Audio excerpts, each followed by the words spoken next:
So hey guys, welcome back to my channel. Today is the first video on this channel, the channel named Fiction Star. So the series name is What If Naruto Fall in Love Mito Uzumaki. So let's start the video. The place where nightmares of every being comes alive, the world where demons roam freely and do as they please, only with the rule of Yami. The god of hell himself rules with his army of legions of demons of all kinds.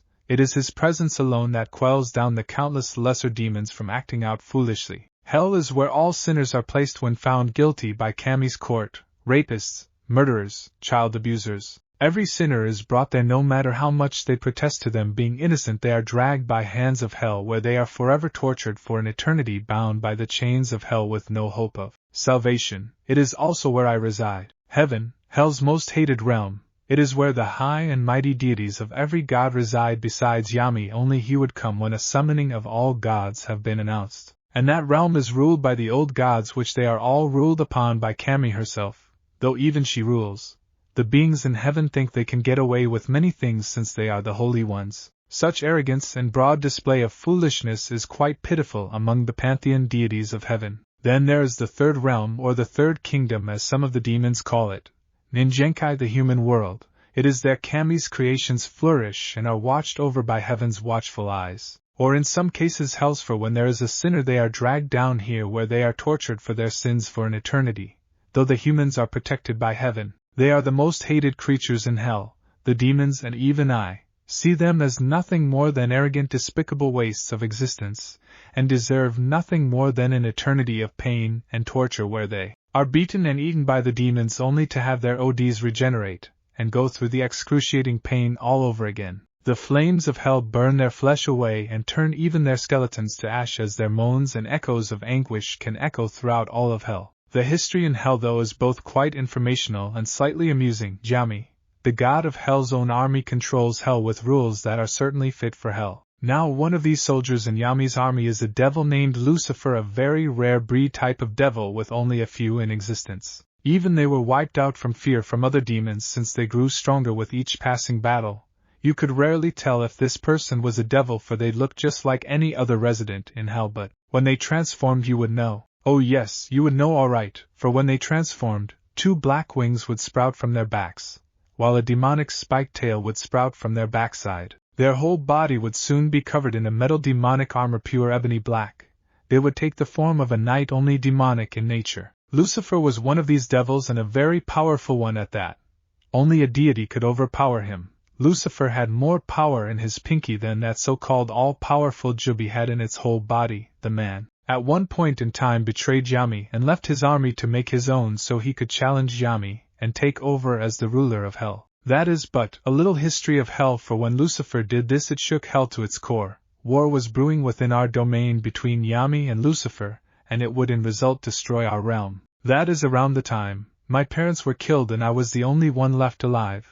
I was the only survivor of the attack upon our home. My parents were devils themselves, very powerful ones in their own right. I was pretty sure one of them could even face a legion of demons by themselves, but they both weren't up to par with Lucifer, that was for sure. They were both killed. My mother sacrificed herself to save me, while the attacker was a jealous devil that hated my mother with a passion since she was married to my father. Ever since that day my one and only true purpose was to grow stronger than ever before, so I wouldn't end up being killed by someone of my own race. It may sound ludicrous, but I, a devil, wanted power, so much power at the time, and I got it. On my travels I encountered the one person I never thought I would. It was Lucifer, who had been at the time slaughtering a legion of Yami's forces. Soon came upon me, staring at me with a calculating eye. The devil had told me soon afterwards that he seen much potential in me. It was almost frightening. He, to my surprise at the time, offered to teach me, put me under his wing and command as one of his soldiers. I learned many things under his tutelage. Hell, over the centuries of being in his service and gaining more control over my powers, I had learned and started to master many powers, the element of hellfire, darkness, and lastly demon magic. I didn't take much in the art, but, to Lucifer's standards, I was already a master at the art, and known throughout hell for my skills in all 3 skills. Though more personally I took to being a more all-around fighter with a taste for close combat as well. I later on took to using a weapon of my choosing by Lucifer's advice, and I took it to heart. I took upon using a Nodachi. I was quickly able to get proficient in using the weapon, even passing Lucifer's expectations. Later on, centuries passed, and I grew stronger with each passing day. I never stopped training. I always got stronger fighting other demons. Serving under Lucifer as a fellow devil, I was soon feared by many in hell for not only my skills in fighting but my ruthless and merciless way of doing things, or of how I killed those that fought against me. I was said to be a born prodigy even by hell's standards in learning the ways of combat. I could come up with strategical plans on the fly, and learn spells in a day or a week where it would take others a year to. During my time as a soldier under Lucifer's service did I start to gain even more fame as a true nightmare for my enemies. I was proclaimed to be one of hell's demon titans, the strongest rank a demon or devil could gain in hell, for it makes you just under the rank of a god itself. I never really cared what rank I was given, though I just wanted to get stronger, and I did, but it was never enough for me. Only did I now find that every day I got stronger did Lucifer become nervous that I was growing too strong. He never expected that I would reach his own level after a millennium of studying under his wing. The devil at times thought I would become so strong that I would come to destroy him and take his power away. Lucifer was afraid of me. I knew this, but never did say anything. The man gave me training, the way I could gain more power. But Lucifer had a god complex, that much I knew. He was always thinking he was a god with his power, but I knew the man was losing it. The power had finally gotten to him, and soon he was engrossed in his power. His demonic instincts had overcome what common sense he had, and was soon a power-hungry abomination, a shadow of his former self. I was no better, though. Back then, when I was a child, I wanted power more than anything else. Even if I had to go to the extremes, I would. But over the many years, my ideals were changed. I no longer craved for power. It was now my ambition to fight Kami's forces and overthrow her rule and change it to something better or worse. I didn't care. All I knew was that this system had to change, for Kami herself had to be blind to not see how some of her own subordinates were going over her own rules and doing as they pleased, like granting humans Kekii Genkai or bloodlines. That was a major mistake, for the humans grew even more arrogant, believing themselves to be truly powerful. To have the ability to manipulate gravity or control the elements made them think they were above everyone else, even their own creators. The pathetic mortals have no idea what power is. I'm getting off track. What I was saying is that my ideal was to change the system, though a few years later, did I notice something wrong. When I was out with my own army under my command, we had been ordered to take over one of Yami's key points, a fortress that has survived the passage of time since the beginning of it all. We won, yes. But it was soon after did I learn that I had been betrayed by my own master. Lucifer came upon us. I was still tired after fighting one of Yami's generals. Lucifer betrayed me that day. He had attacked me, slaughtering my men as well. I didn't back down, though. I attacked back, questioning him, only to get the same response over and over. "You've grown to powerful Naruto. I cannot have you killing me later on," was the response. I wasn't surprised, though. The man was losing it. Though I did fight back, even with the wounds I had on that fateful day, I still was able to keep an equal footing with Lucifer. Our battle shook hell itself. It made the realm tremble. Demons of all kinds flocked to see our titanic battle. Mountains were destroyed. The sea of blood was split in half under our clashes. It even gained the attention of Yami himself. We fought for 3 days. Even with my wounds, my godly stamina counterbalanced this. Our fight made even the lowest level of demons die from our Yuki-level energies. The burnt ground itself cratered with each attack that was used. It was truly a battle between devils of our power, and one fit for our titles of Hell's Demon Titans. But I lost. I knew I would actually. There was no way I could actually beat Lucifer that day with my wounds from fighting Yami's general. Though Lucifer didn't go unscathed either. He was battered and beaten just as I was. Only I was a bit worse off. As Lucifer was about to give the fatal blow, something happened. Something within me snapped. My hatred, anger, and betrayal rushed through me, making me able to dodge the killing blow. Though I had lost, I did leave the battle with a few parting words to my ex-master. "I swear, Lucifer, you have won this day, but rest assured you haven't seen the last of me, for you have no idea what you have done. I trusted you like a father, but you do this. I will kill you, maybe not now, but mark my words, I will tear out your heart and crush it before your very eyes." After this I fled the totally destroyed battleground, hiding myself away, nursing my wounds and getting stronger with each passing day. Only this time, I would uphold my declaration, and I would kill Lucifer at any means. Over the years, and fully healed, I hid myself away in the more urban cities of hell, getting stronger, faster, and broadening out my intelligence to other techniques of demon magic. hellfire and darkness manipulation, mastering what I could and creating my own techniques and attacking both Yami and Lucifer's forces where I could, leaving them crippled, and to remind my former master that I was not dead, that I was out there biding my time to strike. On a few occasions I have battled Lucifer, some of them I won, some of them were draws, and some of them I lost. Now though, after I was going back to my home after blowing up another legion of demons from Lucifer, but along the way of reaching my home something strange happened. Naruto POV over. Walking along the dirt road of hell was a tall, regal-looking man. He stood at the height of 6 feet 2 inches and walked with an aura of death, yet with that of confidence in his own power. He wore a black shirt which was covered by a crimson high-collared shirt with the top separated with the ends sticking straight up. It had black lines going down the middle of this collared shirt. Over this was a pitch-black hooded cloak with it separated as well, showing his collared shirt. It had 2 chains hanging from the neck part of the cloak. The sleeves went all the way down to his wrists, where he also wore black combat gloves. There were designs upon his cloak, for on the 2 separated sides were the designs of flames with colors of red, purple, and a demonic green, all mixed and showing an ethereal flame-looking pattern. Below was black armor integrated pants with also black plated boots. This man's appearance though would send many that knew him for his past reputation though running away in fear, for the man had pale skin, not the kind of death-like skin many demons had in hell, but a glowing kind of pale, strange for any kind of residence in hell. He had the face fit for a god, but was on the body of something from hell. He had demonic tribal markings of what looked to be curved horns. His face had lines going down his eyes showing the red demonic runes within. The man's eyes though were a malevolent purple, not near the violet shade but somewhere in between. There was a sinister feeling in Ho's eyes, but also a hidden yet strange power in them. His hair was shockingly spiky in a shade of golden. His hair was long, very long, to be put up in a medium-sized spiky ponytail. Overall this man looked to be quite intimidating, but also much more civil-looking than the bloodthirsty demons that roam about in hell. This man was Hellwing Naruto, demon titan of hell and hated enemy of Lucifer, his fellow devil. It had been countless millennia since Naruto battled with Lucifer, and ever since then the devil had been training for his inevitable fight with Lucifer. His reputation as the most ruthless yet merciless demon in hell still lived up to the name, as he had all but slaughtered countless of Lucifer's armies that he had sent to kill him. Not a single demon had laid a scratch on him, for none was up to par with his power. Only Lucifer was at equal footing with him, and Lucifer knew this. As his feet hit the ground, the legendary devil suddenly felt a pull on his consciousness and frowned. What the? A summoning?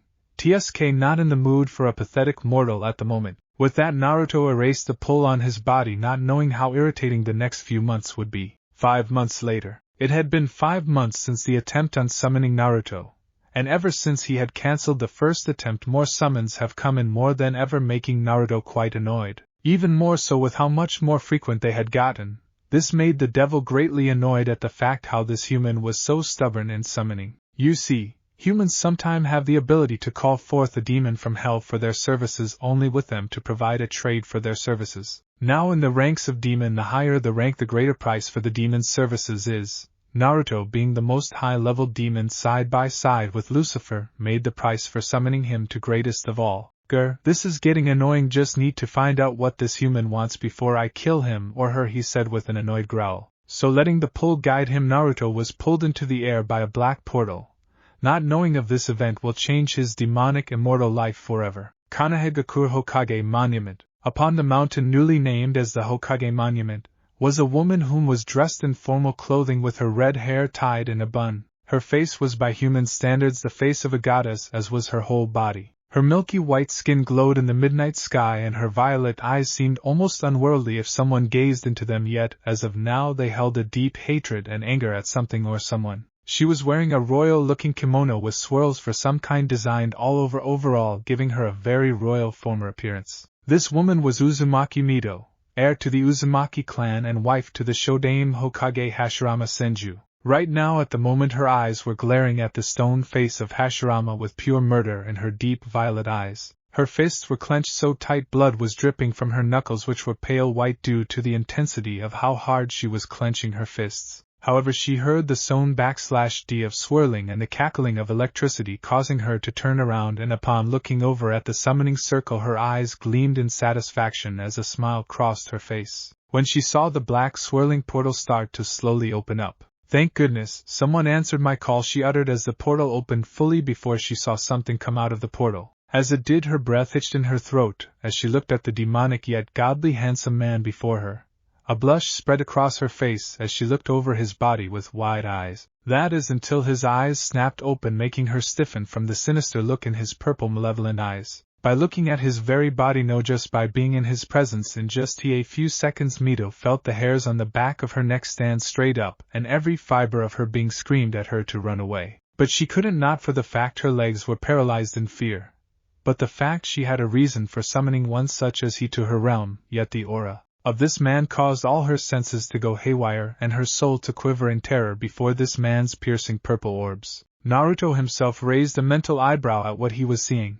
The human before him was most definitely strange, for first of all, she, unlike many other humans, hadn't fallen to their knees in fear or ran away like cowards. Second of all, he had to admit the mortal woman was quite the beauty even to demon standards, and that said a lot. Last of all, he could sense the Yuki of the Kyubi no Kitsune within her, making him snort a bit on the inside. That would mean she was the Jinchuriki of that little fox then? Bijou and hell were nothing but a mockery to their fellow demons, since they were enslaved by humans for so long, leashed by them like pets or used as weapon to do their bidding. Truly his was a pathetic life to be a Bijou, even worse a Jinchuriki as well, for he knew how much humans despised what they didn't understand or couldn't control for themselves. Mentally he let out a small smirk when he felt the Kyubi's fear. It was practically using this human as a catalyst to release its fear, to show him it was submissive in his presence. "Why have you called me here, mortal?"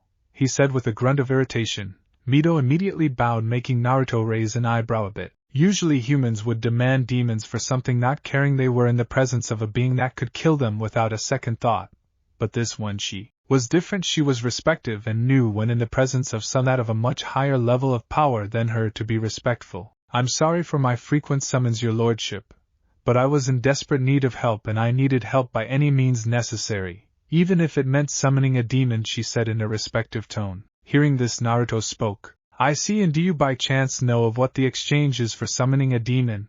Only for her to look at him in confusion, making him internally growl in annoyance. "You know. All I know is that it's a last resort technique only meant for the Uzumakis. The other pieces of the information has been lost for centuries, since it was written by the Rikudo Sennin himself." This made Naruto give a small cold chuckle of amusement. The Rikudo Sennin, that wretched pathetic child? Haha, what a pitiful human he was! The man by all rights was a demon made human, since he was the one to bring upon the shinobi era along with its wars.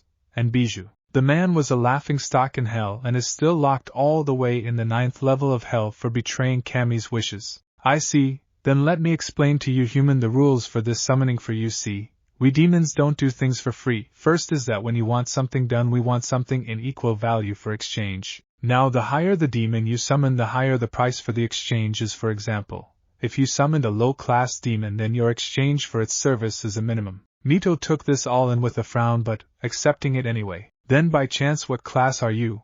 Only for Naruto to give her a motionless gaze before speaking in a monotone fashion laced with a small sense of amusement. "I'm the highest level a demon could ever be. I'm a demon titan," he said, getting a shocked look from her before she remembered why she had exactly summoned him. The acceptance was back in her eyes just as quickly as it was gone. This made Naruto raise an eyebrow in curiosity. "By chance, mortal, what is it you want me to do?" Which she just growled a bit before looking at him with eyes that held so much anger and hatred it honestly surprised him a mortal could have such amount of hatred, but there was also an equal amount of desperation and pleading in her violet orbs. "I need your help. My husband has used the Uzumaki Fuinjutsu upon me, making me look as if I was in love with him." The Fuinjutsu was actually passed down from a demon that specialized in demon magic, which evolved into this particular seal. It needs the blood of the user and makes the target lose all sense of rationality, and makes them drones and follows every order the user commands. The bastard has been using our arranged marriage as a way for Konoha to use my clan by me as the link. This got Naruto's attention right away. If there was one thing nobody knew about Naruto, it was that he had a slight protective sense of women. He still remembers how his father protected his mother by so many demons from when they wanted to take her away.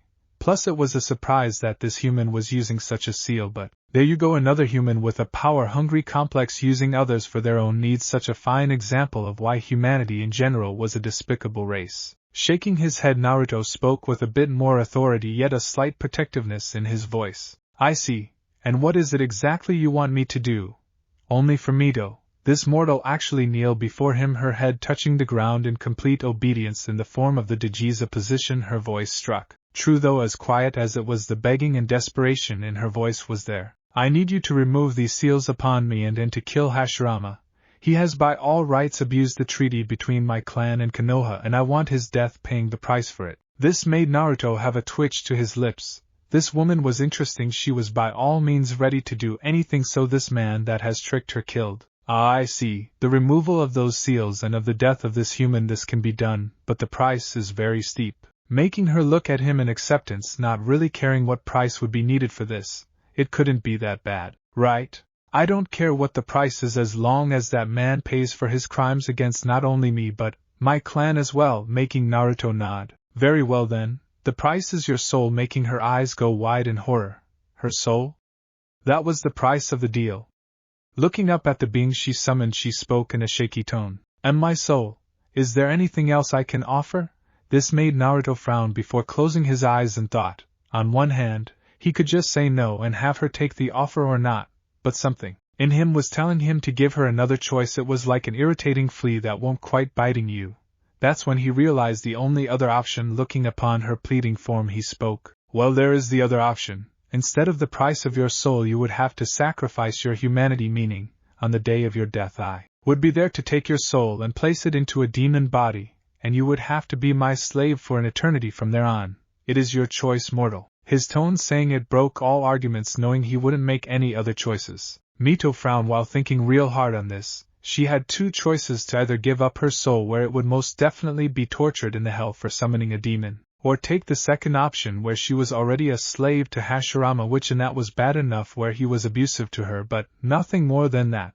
But to become a demon and a slave to this devil? She honestly thought it could be better if the sight of him being neutral about her, while Hashirama was more of a liar and more of an aggressive person. Though the slight protective aura she sensed from him made her feel so comfortable around him, it confused her. Really, she had only met this being once, and already she was more comfortable around him than any other person. Thinking of her decisions, since there was no other option, the action of summoning a demon was a ticket straight to hell. Heaven was closed off from you forevermore. I accept as long as that bastard pays for what he has done. Making Naruto's eyes widen a bit before returning to normal now, while he remained impassive on the outside. On the inside he was thinking on how this mortal woman was getting much more interesting in his eyes. She is willing to become a demon and serve me for an eternity. All to have this man killed and those seals taken off her. I'm starting to like this one. I see. Very well then, the deal is accepted. Making her smile with a big grin. Thank you, your lordship, only for him to wave it off with an impassive face. No lordship. Anyway, show me these seals of yours. Making her blush a bit, remembering exactly where they were. Shakily she grabbed her kimono and opened it up slightly where her stomach was. It showed even a little bit how toned her stomach was and how serious she took her training. Mentally nodding that she was a serious person when it came to fighting, he'd have to keep that in mind. Channel your chakra, in which she did before a few injutsu. Seal appeared over her navel, showing it was the same seal holding the Kyubi no Kitsune. That is, before a second layered seal appeared over the seal, making her open up her kimono a bit more to her embarrassment. Naruto eyed the seal with his hand running over the seal. This included physical touch, which made Mito shiver at his touch. Closing his eyes in concentration, Naruto missed the slight blush on Mito's face, which grew every second as his hand kept studying the seal. Mito herself had to bite back a moan when his hand ran over her delicate soft skin, since she had never been touched by a man before, since Hashirama has only kissed her to signify the wedding. Naruto's eyes snapped open before a dark purple aura covered the hand upon Mito's stomach. First the seals. Akuma no Yona Majiku, Hatsubai.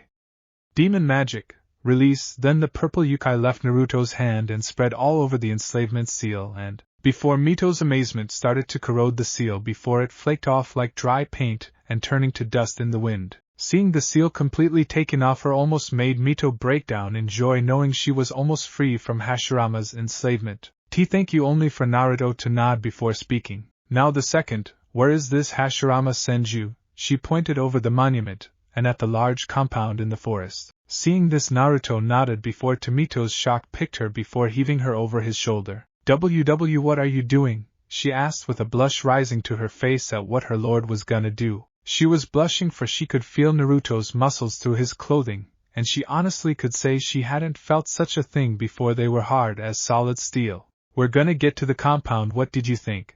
And before Mito could retort, Naruto's body gave off a purplish glow before teleporting away, leaving a purple glow of where he was before it to vanished in the air. Arriving at the compound, Naruto dropped onto the roof with Mito on his shoulder, while said Uzumaki was gaping at how they just moved from one place to another, and in such speed as well. "Alright, now tell me where Hashirama's room is located," to which she pointed at the building at the far corner in the west where the main part of the compound was. Jumping over the rooftops silently, they landed on the ground without a sound. With that, Naruto silently set Mito down with her shaky legs barely holding her up, still shocked at how Naruto teleported from one place to another. "Follow me.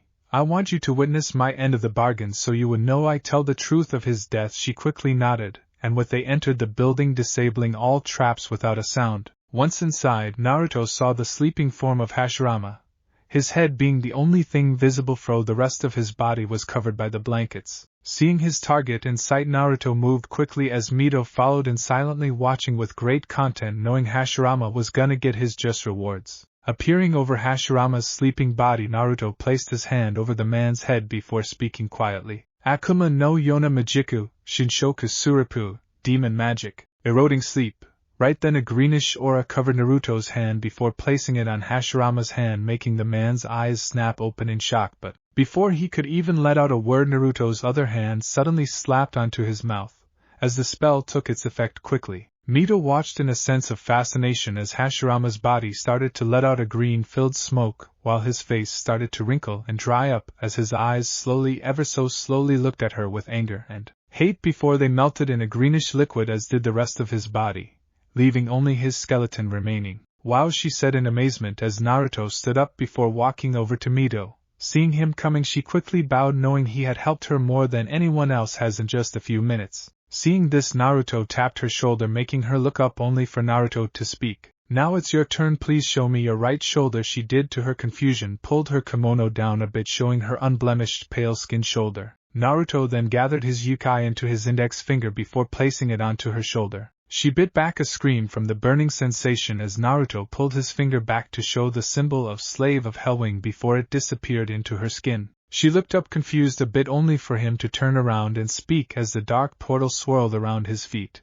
"That symbol shows that you are my slave. When your times comes I will know, and I will be there to take your soul with me. Till then, mortal, enjoy your last few years of your human life." To which she just nodded with a tearful smile on her face. Despite being branded with a slave mark, she was all too happy to be the slave of the very person that saved her from the nightmare of Hashirama. "May I know your name before you go?" To which Naruto just looked over his shoulder as the dark portal was midway of opening. Yes, my name is Naruto Hellwing." "Naruto, remember it well," he said with a ghost of a smile before the portal slowly took his form into portal, taking him back to hell. Mito just nodded, admiration shining in her eyes. "I will forever, Naruto-sama." And with that, Naruto's body was fully enveloped in the portal, separating master and slave for the next few years. Hell. Dropping from the air, he landed in a crouch before standing back up. Looking up into the portal, Naruto watched it fully close up before letting out a small chuckle which to many would have sent demons into a state of pure fear from the sinister feel to it. "Heh, that woman is quite interesting for a mortal, wonder how she'll be as a demon." With that, the devil continued his travel back to his residence, awaiting the next few years for his newest slave's death, only for her rebirth into something new. Only did Naruto not know that his immortal life become very hectic in the coming centuries. 1 millennium later, hell with Naruto. It had been a millennium in hell since Naruto's summoning from Mito, and of his help with her, and also of his branding her as his slave. Ever since then, as he awaited for her death, Naruto had been busy with attacking Lucifer's armies as well as Yami's own, since he had gotten an invitation to become one of Yami's generals. Predictably, Yami didn't like his rejection to become one of his generals and put out a full warrant for his head. Ever since then, he had been killing off any and all demons or armies both Lucifer or Yami had sent after him, while making his power go up with each battle. He knew he was strong, sure, but So was Lucifer. Since he was a devil as well, he would have gotten stronger too. His fame and reputation got much more known throughout hell, for not only his power but his deeds of fighting both Lucifer and Yami on both sides. It was quite legendary in itself that one being in hell could fight two other enemies' forces alone. His deeds and actions have even reached heaven itself by Yami's words to his fellow deities. But none did anything really, for hell was demons' realm where the unholy beings reside. The legendary devil hadn't changed since then, and was right now fighting another legion of demons from Lucifer. Only this one was much more in quantity. Jumping over another demon, Naruto stabbed another behind him by his hand before pulling it out along with the brain of the demon, before shoving the brain into the mouth of another before ripping its head off, spraying blood all over the blood-soaked ground.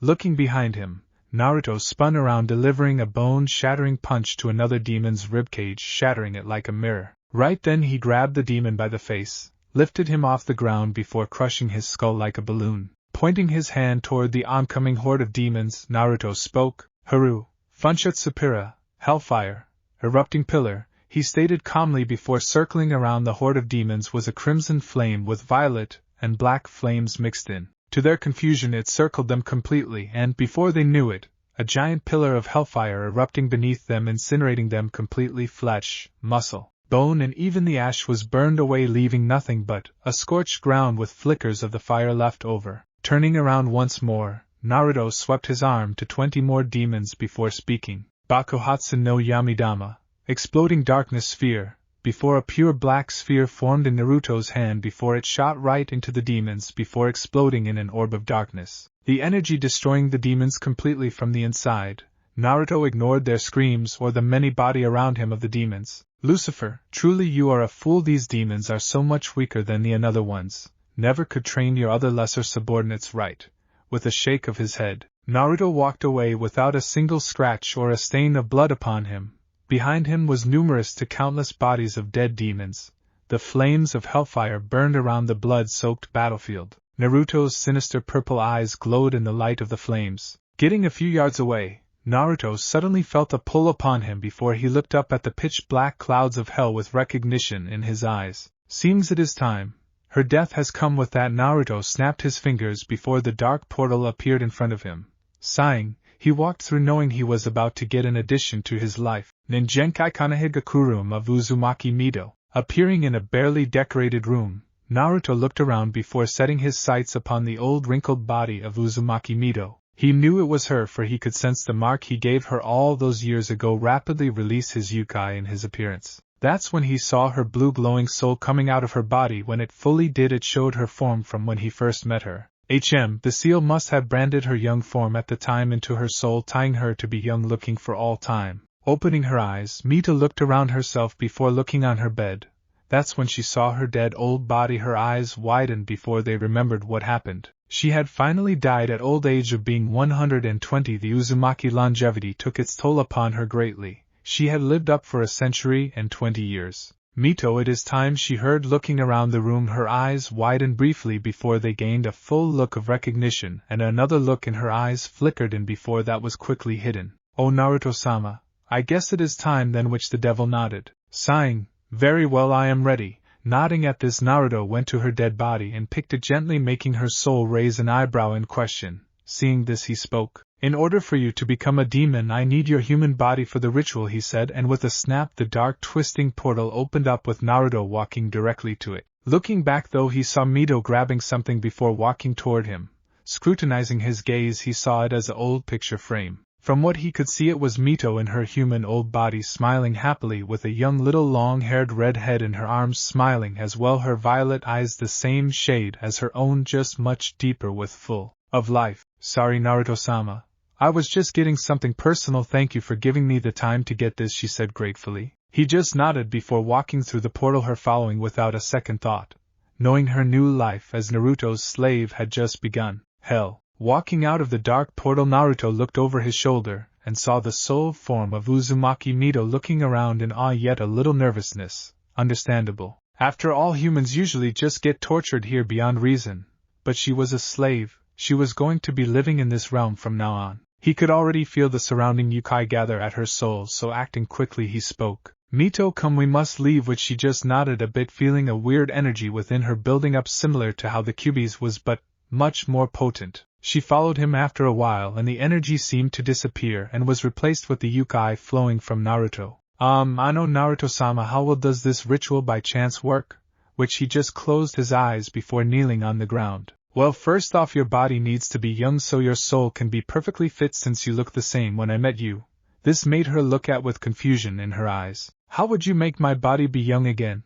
Only for Naruto to place his hand upon Mito's human body before he spoke. Akuma no Yona Majiku, Renewuru, Demon Magic, Renewal. With that, Mito watched as her body glowed white before it dimmed, showing to her shocked newly young body again all the same as she remembered it when she first met Naruto. It requires the soul, in this case you, and your dead body, while the yukai and hell gathers into the body, making you into a demon. Now get into the circle when I make it. She nodded, following her master's order without question. Very well then, and nicking his finger, drawing a bit of blood, he drew a 6-foot circle with his blood before placing Mito's human body in the circle. Before he drew a few intricate symbols, all connecting to her body. Mito watched carefully before she heard him speak. Now get into the body, to which she did and pushed herself back into her body. Naruto then slammed his hands on the circle, shouting, Akuma Majiku, Gishiki wa, Tamashi to Nikutai o Ketsugo Suru, Demon Magic, Ritual, combined soul and body. In a flash of light blinding Naruto slightly. When the light dimmed, Naruto rose an eyebrow in slight surprise. It wasn't that Mito looked exactly the same from when he first met her, but that she looked more, what's the word he was looking for? Changed perhaps? Either way, she looked much more beautiful than she did before. She didn't wear the same clothing she wore when she first met him, but now just a simple black kimono with crimson trim around the edges. Her bust was much bigger than what it was before, maybe DD cup. Her skin was the same glowing porcelain that it was before when she was a human. Her eyes were the same and all, but what really got Naruto's attention was that the yukai flowing through her felt the same as his own. That meant only one thing. Wow, I feel so different even though I don't look all that changed. Well, except the breasts. That was a surprise, she added mentally, looking down at her bust. You are actually, when we made that deal, you sacrificed your humanity and my slave. But what demon you became, I'm quite surprised at. You're a devil just like I am. It must be because of my yukai flowed into you when I came to get you. My energy must have channeled slowly into you, making her go wide-eyed for a moment before they returned to normal. I see. Then how do I tell if I become this devil as you say? Which Naruto just closed his eyes with a sigh. We devils have a transformation that mark us for what we are. You'll learn to gain yours just as I did. Now come, you have training to do. I won't have a weak slave. I will be teaching you from here on out about the techniques we use here in hell. And with a turn he started walking away with her, looking at his back with a soft smile. Thank you, Naruto-sama, as she felt a tug in her stomach as she looked upon the form of her new master. She quickly followed him, knowing her new life would be quite interesting from now on. Millenniums later, thousands of years later hell. It's been millenniums since Naruto gained his slave, the woman now devil Uzumaki Mito, and ever since then he had been training her and himself over the countless years. He couldn't let her walk around with him until she was able to fend for herself, so he had, to her surprise, dedicated most of his time to train her in the 3 main abilities of hell and in her devil abilities. He had of course come out of hiding a few times to wipe out an army or 2 from Lucifer or Yami, so the 2 didn't think he had given up. The results were, for the better word, surprising, since Mito had proven to be a great student under his tutelage. She was more of a long-range fighter than anything, specializing in demon magic and darkness abilities, but also her Fuinjutsu. She took those abilities with her from Ninjenkai and studied with adding them and demon magic together. Of course she wasn't up to standard fighting an army of angels from heaven, but is able to fend for herself greatly against demons of all kinds. Though on Lucifer's level she was nowhere near that level yet, she still needed much training before that. She had gained her transformation of becoming a true devil, but understandably she was shaken at first at her appearance, but with the reassurance from Naruto and of how to change back, she quickly learned how to. Overall, Naruto could say she was quite the learner, hell, maybe a genius when learning how to fight. Now he himself didn't slack up either. He had been training by fighting armies of Lucifer and Yami while also sparring with Mito. Even though she wasn't nowhere near his level, it was good to fight one of your own kind. Over the years though, for Naruto, things with him and Mito have been strange. for he wasn't all cold-hearted to her even if she was a former mortal, since she was different from the rest of those arrogant fools. He knew this, for she was highly respectful and obedient towards him. For he was her master, he was also her teacher and protector as well. For when word got out that Naruto had a slave, many demons flocked to see who it was, and when they saw the divine beauty that was Mito, many tried to take her away, which resulted in many getting slaughtered or torn limb from limb by Naruto, since she wasn't strong enough for a few of those demons. Hell, a demon titan by the name of Gilgamesh challenged Naruto for the right of Mito. This of course irritated the superpowered devil, and to Mito's amazement, Naruto single-handedly in under 3 minutes took down the draconic demon, a demon that held the same rank as his own. This of course had news spread all across hell like a demonic wildfire. Once many learned that Naruto took down a demon titan, but also Gilgamesh, one of the most powerful demons in hell, in only under 3 minutes. Ever since then, Mito had been at his side much more than a slave is supposed to be. Maybe it was that he reacted so violently to how the demons were wanting her? Maybe it was that she felt so protected around him. She honestly didn't know what she felt, but there was one time that during one of their sparring sessions did she see a side of her master that she rarely ever saw. Flashback. Panting on the ground was Mito Uzumaki, slave of Hellwing Naruto, and right now she was dead tired after the whole day training session her master had brought her out to. She never complained though, for she felt she was getting strong each day they sparred. Right now sweat was running down her face, with her usual bun still there. Littered all around the ground was craters from demon magic to darkness attacks she had been practicing. Naruto himself was standing beside her with an approving look in his eyes, his arms crossed over his chest. His eyes scanned the ground before looking down at his slave. She was reasonably enough tired, no, exhausted was the better word. She had to fight him with him using 20% of his power, and even then he didn't need to transform, unlike how she had to. Nodding in approval, Naruto turned away before speaking. Your training is done for the day, Mito. Go rest, you've earned it, with some approval in his tone, which made her feel so warm. She always felt that way when she got his approval on how she trained. He was always there watching to make sure she needed help or to stop any malfunctions with her attacks. It was hard to earn his praise, but she has on every session of training with him. Thank you, Naruto-sama. I shall go rest, I really need it, before she got up on her wobbly legs before trying to walk back at the house, only for her to fall to a knee in exhaustion. Panting greatly, she felt a bit ashamed by falling before her master. That's when she heard footsteps coming to her. That's when she felt herself being lifted up, with her master supporting her, with his having her right arm over his shoulder and his other arm supporting her other side. She of course blushed a bit from the contact, but hid it well. Naruto-sama, what are you doing? She asked, confused, since her master had never really shown this kind of support before. He was there to help in her training, but she had always needed to walk back to the house to rest. But this time she felt too exhausted to even move a finger. Naruto closed his eyes before speaking. You're too exhausted to move, Mito, I can see this. I shall help you to your room where you can rest. And with that she nodded a bit before leaning her head a bit on his shoulder, as he led her back to her room. Once they entered, Naruto unfolded the covers and sheet before laying her down slowly and gently, she mentally added, before covering her up. After this, he pulled the needle, holding her hair up in a bun, letting it fall upon her back, showing her long straight maroon hair. There was an emotion that flickered in his eyes when he did this, but she didn't see it. She was too surprised at the fact he was putting her to bed to even speak. Turning away, Naruto looked over his shoulder. You did exceptional today, Mito. Get some rest, you've earned it, before closing the door, leaving his slave to think about his attitude just now. The look in his eyes were a little bit softer than they were before. Why is that? Naruto-sama is a devil, a demon titan, and has lived countless eons, and yet he looked so gentle with me, it's so confusing. With that she let her eyes close, thinking about the small changes happening with her master. The next day, as Mito came out of room from getting her rest, she was still putting up her hair in her usual bun, only to see her master standing on the balcony overlooking hell.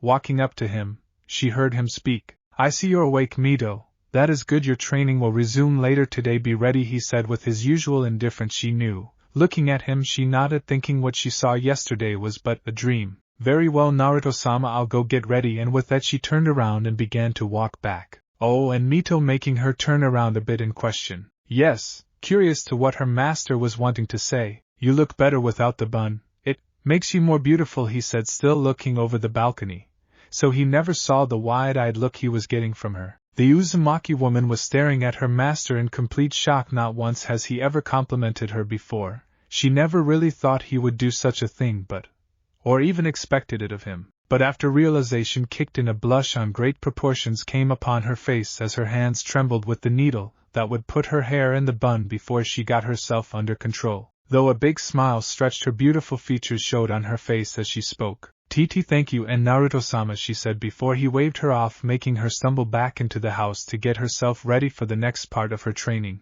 Though upon Naruto's own face was a small ghost of a smile as well. Flashback end. Ever since then, she never put her hair in the bun again, letting her hair grow out, making it very long, touching her lower back with two bangs framing her face, making her so much more entrancing that some mistook her for a succubus. It seemed to please her master, and that was all she cared for. Walking upon the dirt road of hell, Naruto along with Mito were on their way to attack another legion of demons, since Lucifer had been getting much more desperate to kill Naruto by any means over the years, even by one day sending the three-headed dog called Cerberus, Hell's Gate Guardian. This of course made Naruto quite annoyed, and it didn't make it better that on that same day countless other demons were flocking all over Mito with him, killing each and every one. So it was bad for the demonic dog that it picked on the wrong day to piss off Naruto.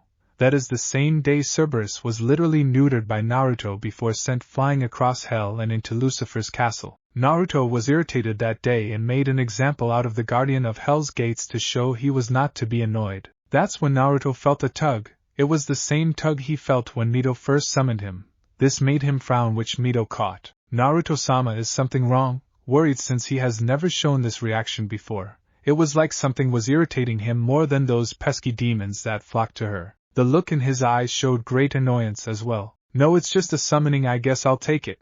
Mito, come, let us go see what this mortal has summoned us for before I kill it for annoying me," he said with a dark look in his eyes that sent a shiver down Mito's spine. A swirling dark portal opened up above them, which made them float right into one, just plain irritated at the summoning, and Mito curious to who had such a summoning for the demons. Konohagakure, Forest of Death. Standing upon the great Forest of Death was a woman.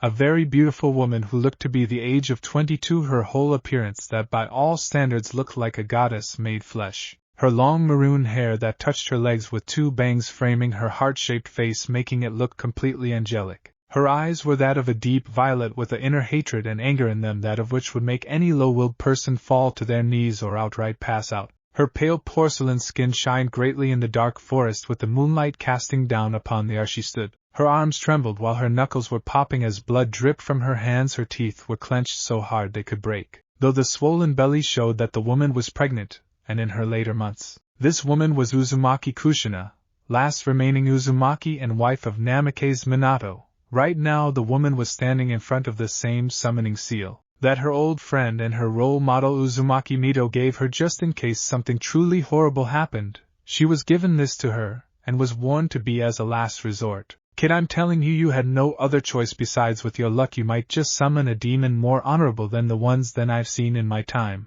I know, Akemi-chan, but Mito-sama always told me when I was a child that to use this summoning was a ticket straight to hell. I worry for my unborn child. What would she do without me here? I don't trust that bastard Minato, and most assuredly Hiruzen. I trust no one in the leaf at all, only you." "I know, kid, I know, but this is the best way to make sure your daughter has a good life when she is born. That human, Namikaze, needs to die for his sins." "Heck with your luck, you may summon the same demon Mito-chan summoned," Akemi muttered faintly, but Kushina caught it, and knew what she was talking about. "Yeah, I'm kind of hoping if it is, though it's a very slim chance. You've told me about this demon before. I just hope it's someone like him, and not some distrusting demon." That's when she felt the sudden pulse of Yukai before below the summoning circle a dark portal started to open up, only this time it was opening up for two people from the size. Though when it fully opened and the first person to walk out made Kushina voluntarily blush madly at the appearance of the Adonis of a man before her. "Oh Kami, that's him, Kit! That's the very demon that helped Mito-chan. Your luck is great, Kit.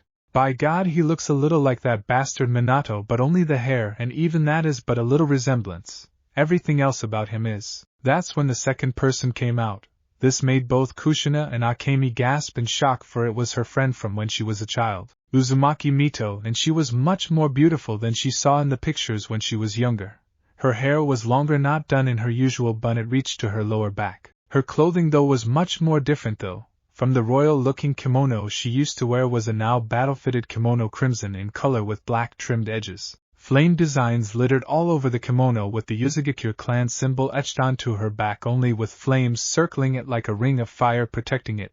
Kushina noticed her aura though. She walked with confidence and power that most couldn't believe with only the man in front of her knowing. She carried herself greatly making her slightly wish she had that kind of confidence at the moment. But she really had no other choice at the moment. Gasping, Mito looked upon the form of Uzumaki Kushina with shock in her eyes. Naruto saw this and raised an eyebrow. Mito, is something wrong? Making her shake her head a bit before speaking with a big smile on her face. No, nothing's wrong at all. This is just the little girl I told you about. You know, the one in the picture. This made a slight recognition come into his eyes along with a little surprise. This woman, which almost looked like an exact replica of Mito, was that exuberant little child. Kushina heard the conversation and spoke. And Mito-sama? What are you doing here? It thought you died, shaken at seeing her ancestor before her which was supposed to be dead. Mito nodded, but Naruto spoke first. Mito, you can explain later. I would like to know why you summoned me, mortal. To which Kushina remembered exactly why she did and scowled. Namikaze, he somehow got into the Shodame's jutsu library and found a certain Fuinjutsu which was originally the Uzumaki clan's forbidden Fuinjutsu. It was the enslavement seal he put upon me, making Mito grit her teeth in anger remembering that accursed Fuinjutsu, while Naruto frowned seeing how similar this situation was turning out to be. I see, and when did you find out about this exactly?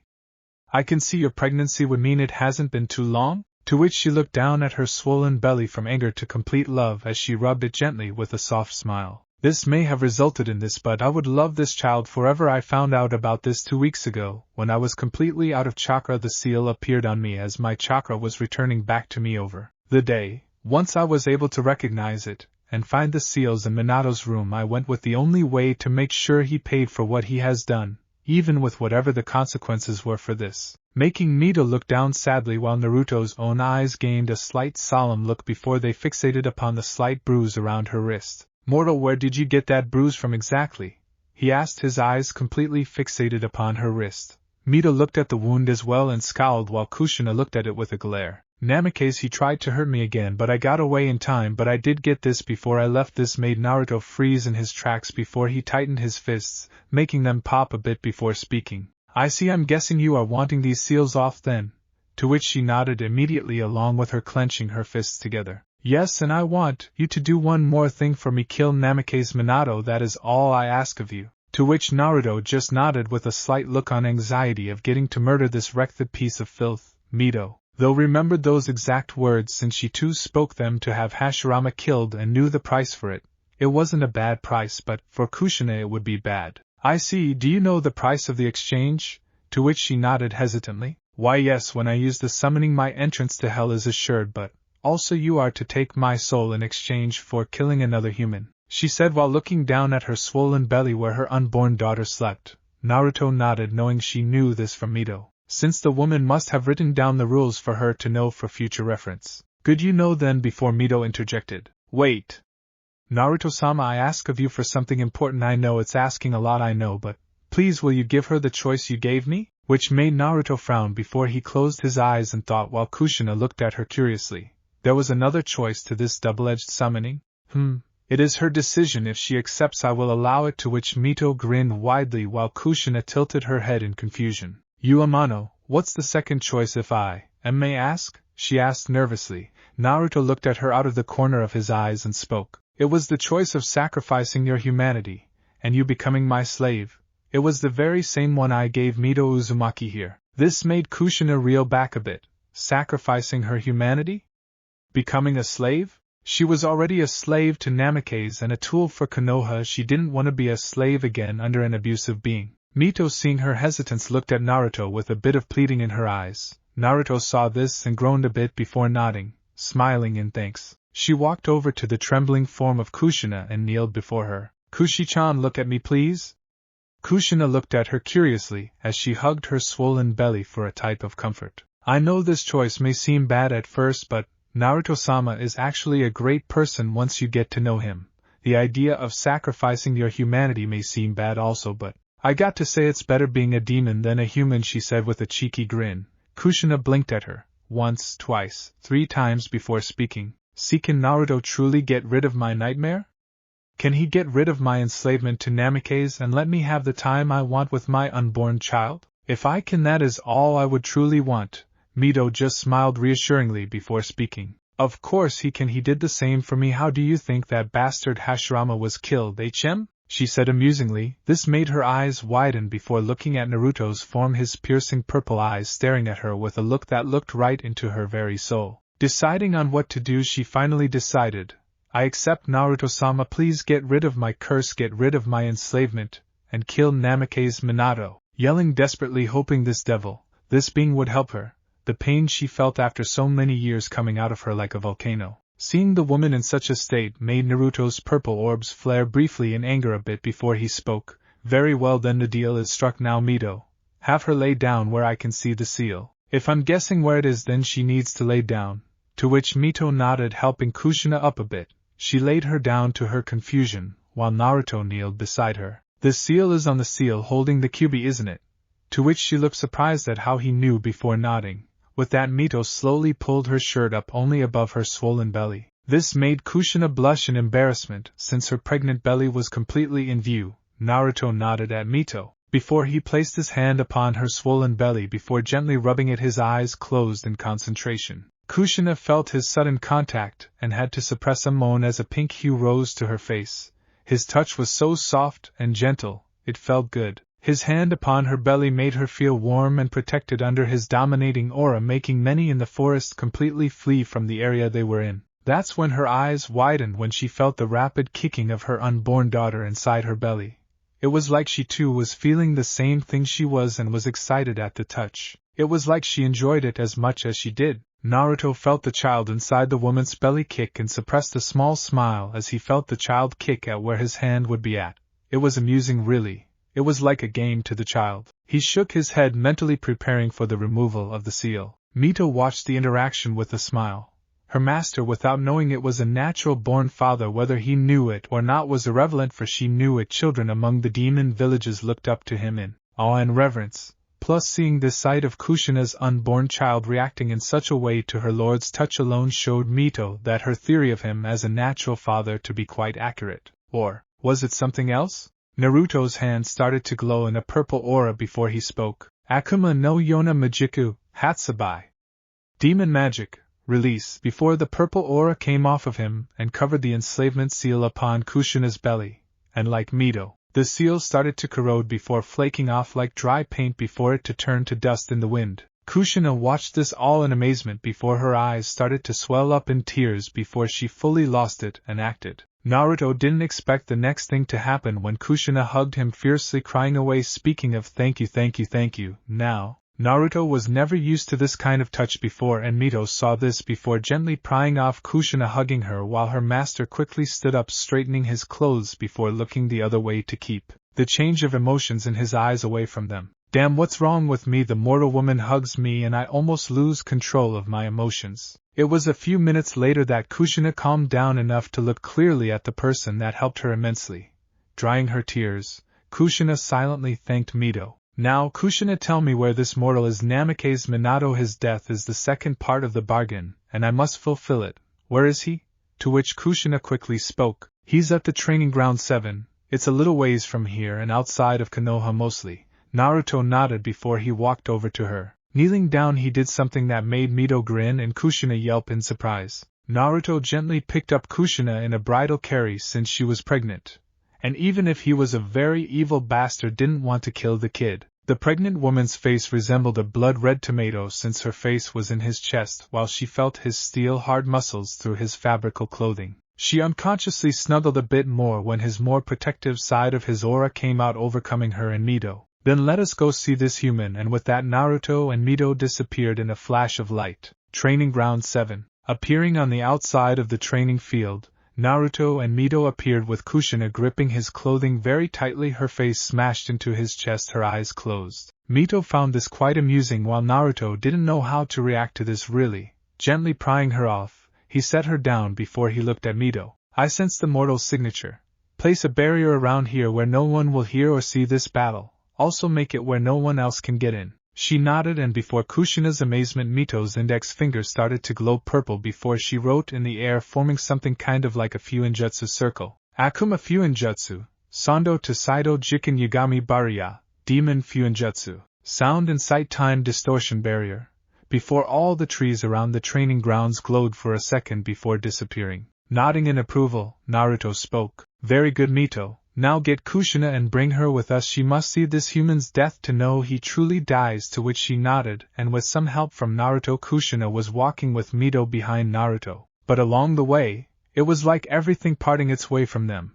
Even the trees bent opposite from them, while the animals all but scurried off, or the closest died from being near them. The two Uzumakis blinked before Mito sensed the growing demon bloodlust from her master, and she was a bit scared. It was a lot more terrifying than she's seen it in a long time. What the two didn't know though was that Naruto saw more than just that bruise on her wrist. When she was clutched to his body, he saw many more going along her arms. This made him speculate she was hiding many more bruises upon her body. Now he may be a devil, but to abuse a woman holding an unborn child was an act he could not forgive. It was despicable, disgusting, and outright unforgivable, and such an act is dealt with punishment. In his eyes, a straight shot to hell, with him being the harbinger to your trip down into the brimstone realm of Makai. Namikaze, I will show you what happens when you piss off a devil. With that, Naruto, Mito, and Kushina entered through the foliage as the trees parted way and the clouds themselves splitting apart due to the overwhelming demonic aura coming off Naruto. When Naruto's eyes set upon the spiky blonde-haired human training away, his eyes showed nothing, and the only word to describe his face was stoic. Mito, take Kushina and stay at least 25 feet away. I don't know what would happen if Kushina or the unborn child is affected by my yukai, so better safe than sorry. Mito did while sitting down, Kushina following as her eyes set upon the scene of what was to be where this Naruto would kill Minato. She so desperately wanted to see this, feeling her child kick a bit showed she too wanted to at least feel what was going to happen. Seeing this, Naruto nodded before turning his gaze toward the human before walking toward him, the grass itself burning away with each step he took. The air was even shifting uncontrollably. The trees turned dead at feeling his demonic energy coming off of him. Minato somehow felt this and turned around before his eyes widened upon seeing someone before him dressed quite strangely. It was the face that got him. The markings on his face and the crimson red lines going down his face made him feel a little weirded out. Only did when he felt the demonic energy coming off the man did he finally tense up. Who are you? To which Naruto just kept glaring at him with such unholy anger that his purple eyes seemed to tear right into Minato's soul and petrify it, making him freeze. Mortal, I have been summoned to kill you. I shall fulfill my end of the bargain. Confused a bit, Minato spoke. Wait, what are you talking about? What bargain? What summon? Who would want to kill me? His questions coming out like a rapid piston, Naruto just kept looking right at him through his very soul tonelessly. First of all, don't question me, for I will kill you with a snap of your neck. Second of all, I was given a deal to get rid of a few seals, but also to kill you, Namikaze Minato. Thirdly, that is none of your concern, and lastly, Uzumaki Kushina wants you dead for what you have done to her, and personally I agree with her. Hearing the last part made Minato's azure blue eyes narrow in anger. That bitch? Ha, she put you up to this? Guess I'll have to set her straight later. Look, buddy, you can just go. I don't want to hurt you now. Only for him to stop talking as he fell to his knees as unbearable pressure crashed onto him. His tanned face quickly went pale, sensing the great sinister aura coming off this person in front of him. Naruto slowly took a step after step toward the shaking human. It was amusing really that the human actually thought he could beat him. Ha! Arrogant humans at their best. But what he said about Kushina, he wasn't gonna let him die quickly, he was gonna drag out his death slowly, and most painfully. Mortal, you really are a stupid fool. To have beat a woman who is pregnant with that of an innocent soul, truly you are a despicable little man. But nevertheless I cannot abide my presence any longer. I will fulfill my bargain before I drag your pathetic soul into hell, where you can be tortured along with your fellow Shodaime. This information made Minato's eyes widen, but before he could speak, Naruto appeared right in front of him, not making a sound, Naruto's fist already embedded into Minato's stomach. Right then, with a painful grunt, blood shooting out of his clenched teeth, Minato shot right across the training grounds and right into a few trees before slamming into the barrier Mito put up, burning his back. H. He He stopped when Naruto's hand covered his mouth, muffling his screams before he slammed Minato's head a few times into the barrier, making his hair catch fire while giving severe burns to his head. Then he spin-kicked him back to the training fields before appearing over his body, kneeing him in the back with Minato slamming into the ground, creating a massive crater. The sound of bones breaking and a spine snapping in half echoed around the barricaded area. "H!" screamed the Namikaze. "Yes!" screamed Mortal. "For there is much more to come for your sins." And did Minato suffer? Naruto grabbed him by his leg before swinging him backwards and into the ground, creating a human-sized crater. Not letting Minato's pain up the slightest, he swung back and forth repeatedly as the grunts and screams of pain from Minato could be heard as his blood splattered the ground. Not done yet, however, Naruto pulled Minato up from his leg so he could look the man in the eye, only to grunt in annoyance when the man tried to use his other leg to kick off him, only to fail as Naruto's iron liek grip beat Minato's feeble attempt to break free of his hold. "Pathetic mortal, squirming around like a worm," he muttered before threw the Namikaze to the side, sending into the ground, causing a trench before he hurled right into the trunk of tree. However, despite the internal pain he was feeling, Minato was able to stand up before he pulled out his Hiraishin kunai, causing Naruto quirk an eyebrow before Minato hurled it toward Naruto, which the devil easily shifted his head slightly to the right. However, he didn't even flinch when the man disappeared in a yellow flash before he appeared behind him. For Naruto's left arm was already in motion, which backhanded the Namikaze, crushing his lower jaw before he was sent flying, only for him to vanish in another yellow flash before he appeared above Naruto with a swirling blue orb held in his right hand. "Take this, Hiraishin. Level 2, Rasengan." With a shout, Minato thrust his attack downward, only to his immense shock did the purple malevolent orbs of his mysterious attack to slowly glance upwards, piercing directly into his own eyes before with speed he couldn't see. Naruto's arm blurred faster than the spectators could see and actually stopped the Rasengan with his palm. Minato was in shock at this, but what froze him on contact was Naruto's bristling purple orbs filled with such intense hate it made him unable to speak a word. "You call this an attack?" Pitiful was all he said before clacked his hand, causing the Rasengan to disperse before he crushed Minato's hand, causing the injured Namikaze's eyes to widen in pain before he was pulled down by his neck before he was slammed into ground, his muffled screams echoing within the confined sealed training grounds. Watching this all in content was Kushina while Mito pat her head. It must be good to see her most hated enemy be thrashed around like a rag doll. "Naruto-sama, he is quite angry," Mito muttered as she saw Naruto toss the Namikaze into the air before slamming his head face first into the ground once more, making another crater, while possibly breaking many bones in his face before grabbing the man by what hair on his head he had left before ripping it completely off his scalp. "Yeah, I can see why you like him. He's very protective of women from what I can see," Kushina muttered, her eyes gleaming in happiness as Minato was being beaten around like the bastard he was. It was hilarious in a way to see the one person she wanted dead for so long to scream like a child when he had his arm pulled out of socket and broken in the opposite direction. "I agree, and I'll tell you this. Naruto-sama may be downright evil when you first meet him, the coldest being you would ever meet, but after a while you'll see why I like being his slave." Naruto held the Namikaze by the throat, his feet dangling above the ground. His body was broken and beat beyond all healing.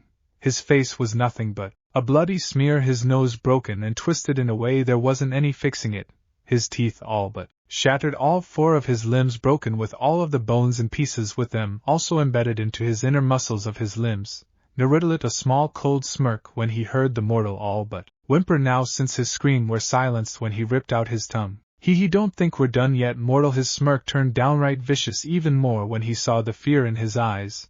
It grew even more so when he grasped his beaten and broke arm. "Your torture is far from done with that." Naruto slowly ripped Minato's right arm off all the way from his shoulder, making blood shoot out like a geyser as the tortured human whimpered even more loudly in pain. Grabbing the other, Naruto's cold expression was quite the sight, with all the blood all over his face, making him truly look even more demonic than he already was. "Here goes another one." Then the left arm was ripped off from the shoulder, making blood shoot out at the same speed. Next he grabbed both legs, and to Minato's immense never-ending pain, ripping them off from his pelvis before he spoke. "Now die slowly while choking on your own blood and flesh."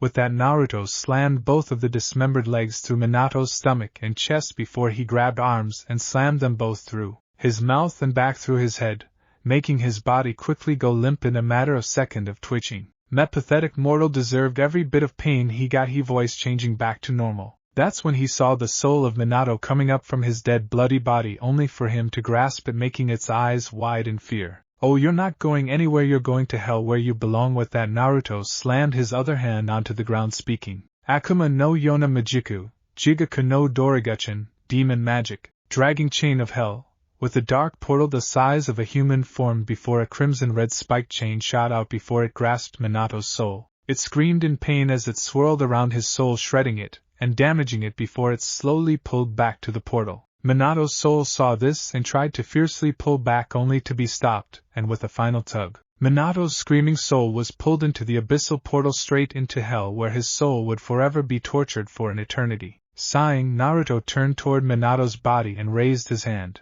Akuma no Yona Majiku, Shinshoku, demon magic, erode. With that, a green aura came off Naruto's hand before it drifted slowly to Minato's dead, tortured body. Before it was enveloped by the greenish aura, before his body started to smoke, Mito grinned, knowing this was the same technique he used to kill Hashirama.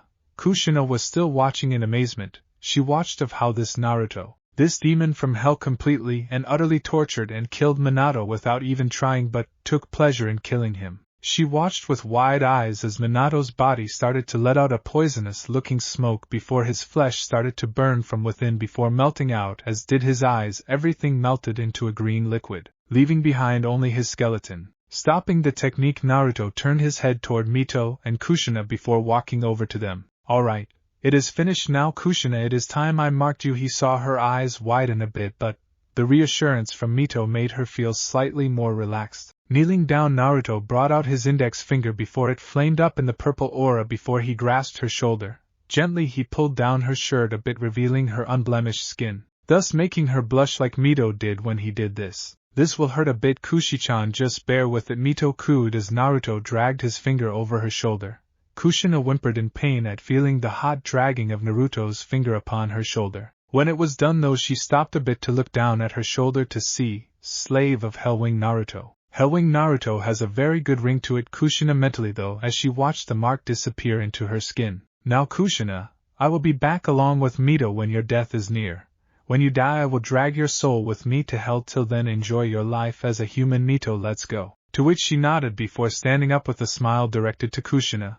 Kushina watched them walking away, feeling something within her wanting to tell Naruto to stop, to wait something. She didn't know what it was, but she wanted him to stay. Wait, she shouted, making them both stop. Naruto looked over his shoulder, his eyebrow raised in question. Yes? To which she slowly walked up to him before bowing her head before him. Naruto-sama, WW, would you please do me a favor? CC, can you stay here? Only for a little while? She said, her face blushing up a bit from what he was asking. Mito raised an eyebrow in curiosity while Naruto kept his eyes right on her before he closed them in thought. A few seconds later, he opened them to speak.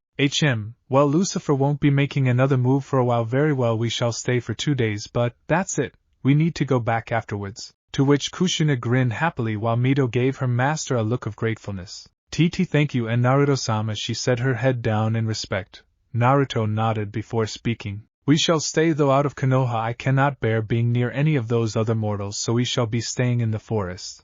To which Mito nodded, as did Kushina. She was used to sleeping in the wilderness. Getting this, Naruto slammed his hand into the barrier Mito made and gripped it, making a visible white crack appear before it broke like glass. Then let us go then. With that, Naruto jumped off with Mito carrying Kushina in her arms, all of them jumping into the forests away from all prying eyes. No doubt in a few minutes the area would be swarmed with Konoha shinobi, Forest of Death. Dropping down into the forest where they met Kushina first, Naruto walked over to the biggest tree with the widest trunk.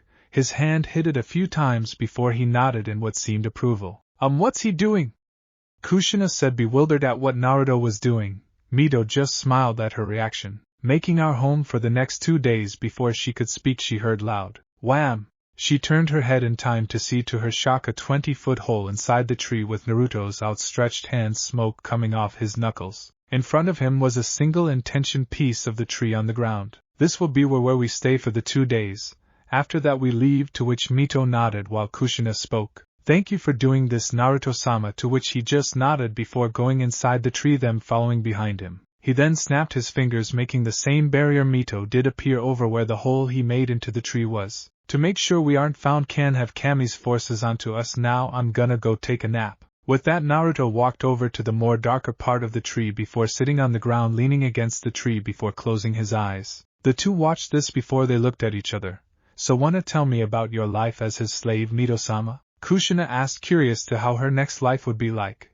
Mito just smiled and explained to her of what she went through in her time in hell. 2 days later, Mito explained most of what happened from the very beginning of when she summoned Naruto, to where she died and had her body taken with her to become a demon. She told Kushina everything she had been through in hell, the training she went through by Naruto. Everything she told her of was like a fairy tale to Kushina. Throughout the whole story she sat in her lap listening to her like she did as a child hearing of her other stories. Even then, the baby within her kicked a few times when Naruto was mentioned, and of how he protected her from the demons that flocked to her, and of how he fought against legions upon legions of demons, batting them away like flies, or of him killing Gilgamesh, a fellow demon titan, in only under 3 minutes flat. The next life for her fascinated her greatly, even more so when Akemi told her the life she would have would be a great one, that was for sure. Kushina also told her of how her life has been growing up in Konoha after running away from Yuzuno Kuni when it was attacked. She told her of how Konoha had been pleased to have her in their ranks as a shinobi. It was also to the delight of Mito that Kushina told her of how Konoha has all but studied upon finding out what exactly killed their shodaime. She did tell her of how the Kyuubi was getting along with her in the years, but she also explained of how Konoha had been trying to use her to try and gain the Uzumaki Fuinjutsu from her, since they couldn't from Mito since her body was gone after her death. To say Mito was pissed was like saying Lucifer had a small power complex. She was downright furious, but kept her demon aura from reaching her master. She didn't want to wake him up on a minor emotional outbreak. Too bad the two didn't know Naruto had heard everything, and his hate for humanity in general rose a few notches. Getting up from his nap, Naruto looked over to see Mito and Kushina sleeping against the inside trunk of the tree, Kushina leaning in against Mito, her arms wrapped around her swollen belly, while Mito herself had her arms wrapped from behind Kushina in a protective manner. Seeing this, Naruto turned away before walking out over to the indentation he made in the tree. Looking up at the sky, he concentrated his eyes with a glare. He looked to see slight moving dots far above in the sky. This made him frown before he heard something. Looking back at the two sleeping women, he saw Mito rubbing her eyes with her kimono as Kushina stretched arms out, letting out a big yawn. Kushina moaned before opening her eyes slightly to see Mito waking up as well. Looking around the area, she found her breath hitching in her throat to find Naruto's gaze staring right at her, his purple eyes looking deep into her soul. Feeling his intense gaze, she looked down at her swollen belly as a pink hue come up to her face while the unborn baby kicked a few more times. Mito, it is time we left. I sense Kami's forces searching the area, he said as he walked over to the two before kneeling in front of them. Kushina's eyes somehow gained a saddened look, but she quickly made it disappear. Mito just nodded her head with a small sad smile, knowing she'd have to leave Kushina for a while. Yes, Naruto-sama, I'm ready to leave, he nodded before he snapped his fingers, making the barrier shatter like a broken mirror showing the forest outside. Good, then let us go. Only for him to feel something grasping his wrist. Slowly looking down, he found Kushina looking down with her other trembling hand on her swollen belly. And Naruto-sama, could you before you go place your hand on my stomach again? I'm sure the baby would like to feel it again, she said slowly, not wanting to anger Naruto the slightest. Naruto kept his eyes on her form before turning his gaze to see Mito's pleading eyes, knowing she wanted him to accept. Sighing a bit, he knelt down. Very well, then lay down. She did so with a big smile coming up her face. Naruto reached the under part of her shirt and brought it up over her swollen belly, showing it in full view once more. Placing his hand atop the pregnant belly, Naruto closed his eyes to feel the baby kick greatly at his touch once more. He let a small twitch of his lip before rubbing her belly, slowly getting the interaction of the baby kicking more. He never saw Kushina's mad blush on her face or the look in her eyes when she was looking at his form with a bit of longing for him to stay a bit longer, and something else only Mito caught. Pulling his hand away, he pulled her shirt back down, while Mito helped her stand before she stared at Naruto with a thankful look in her eyes. Thank you for doing that, Naruto-sama. I hope I haven't made you angry, to which he just waved it off while looking away. It is of no concern.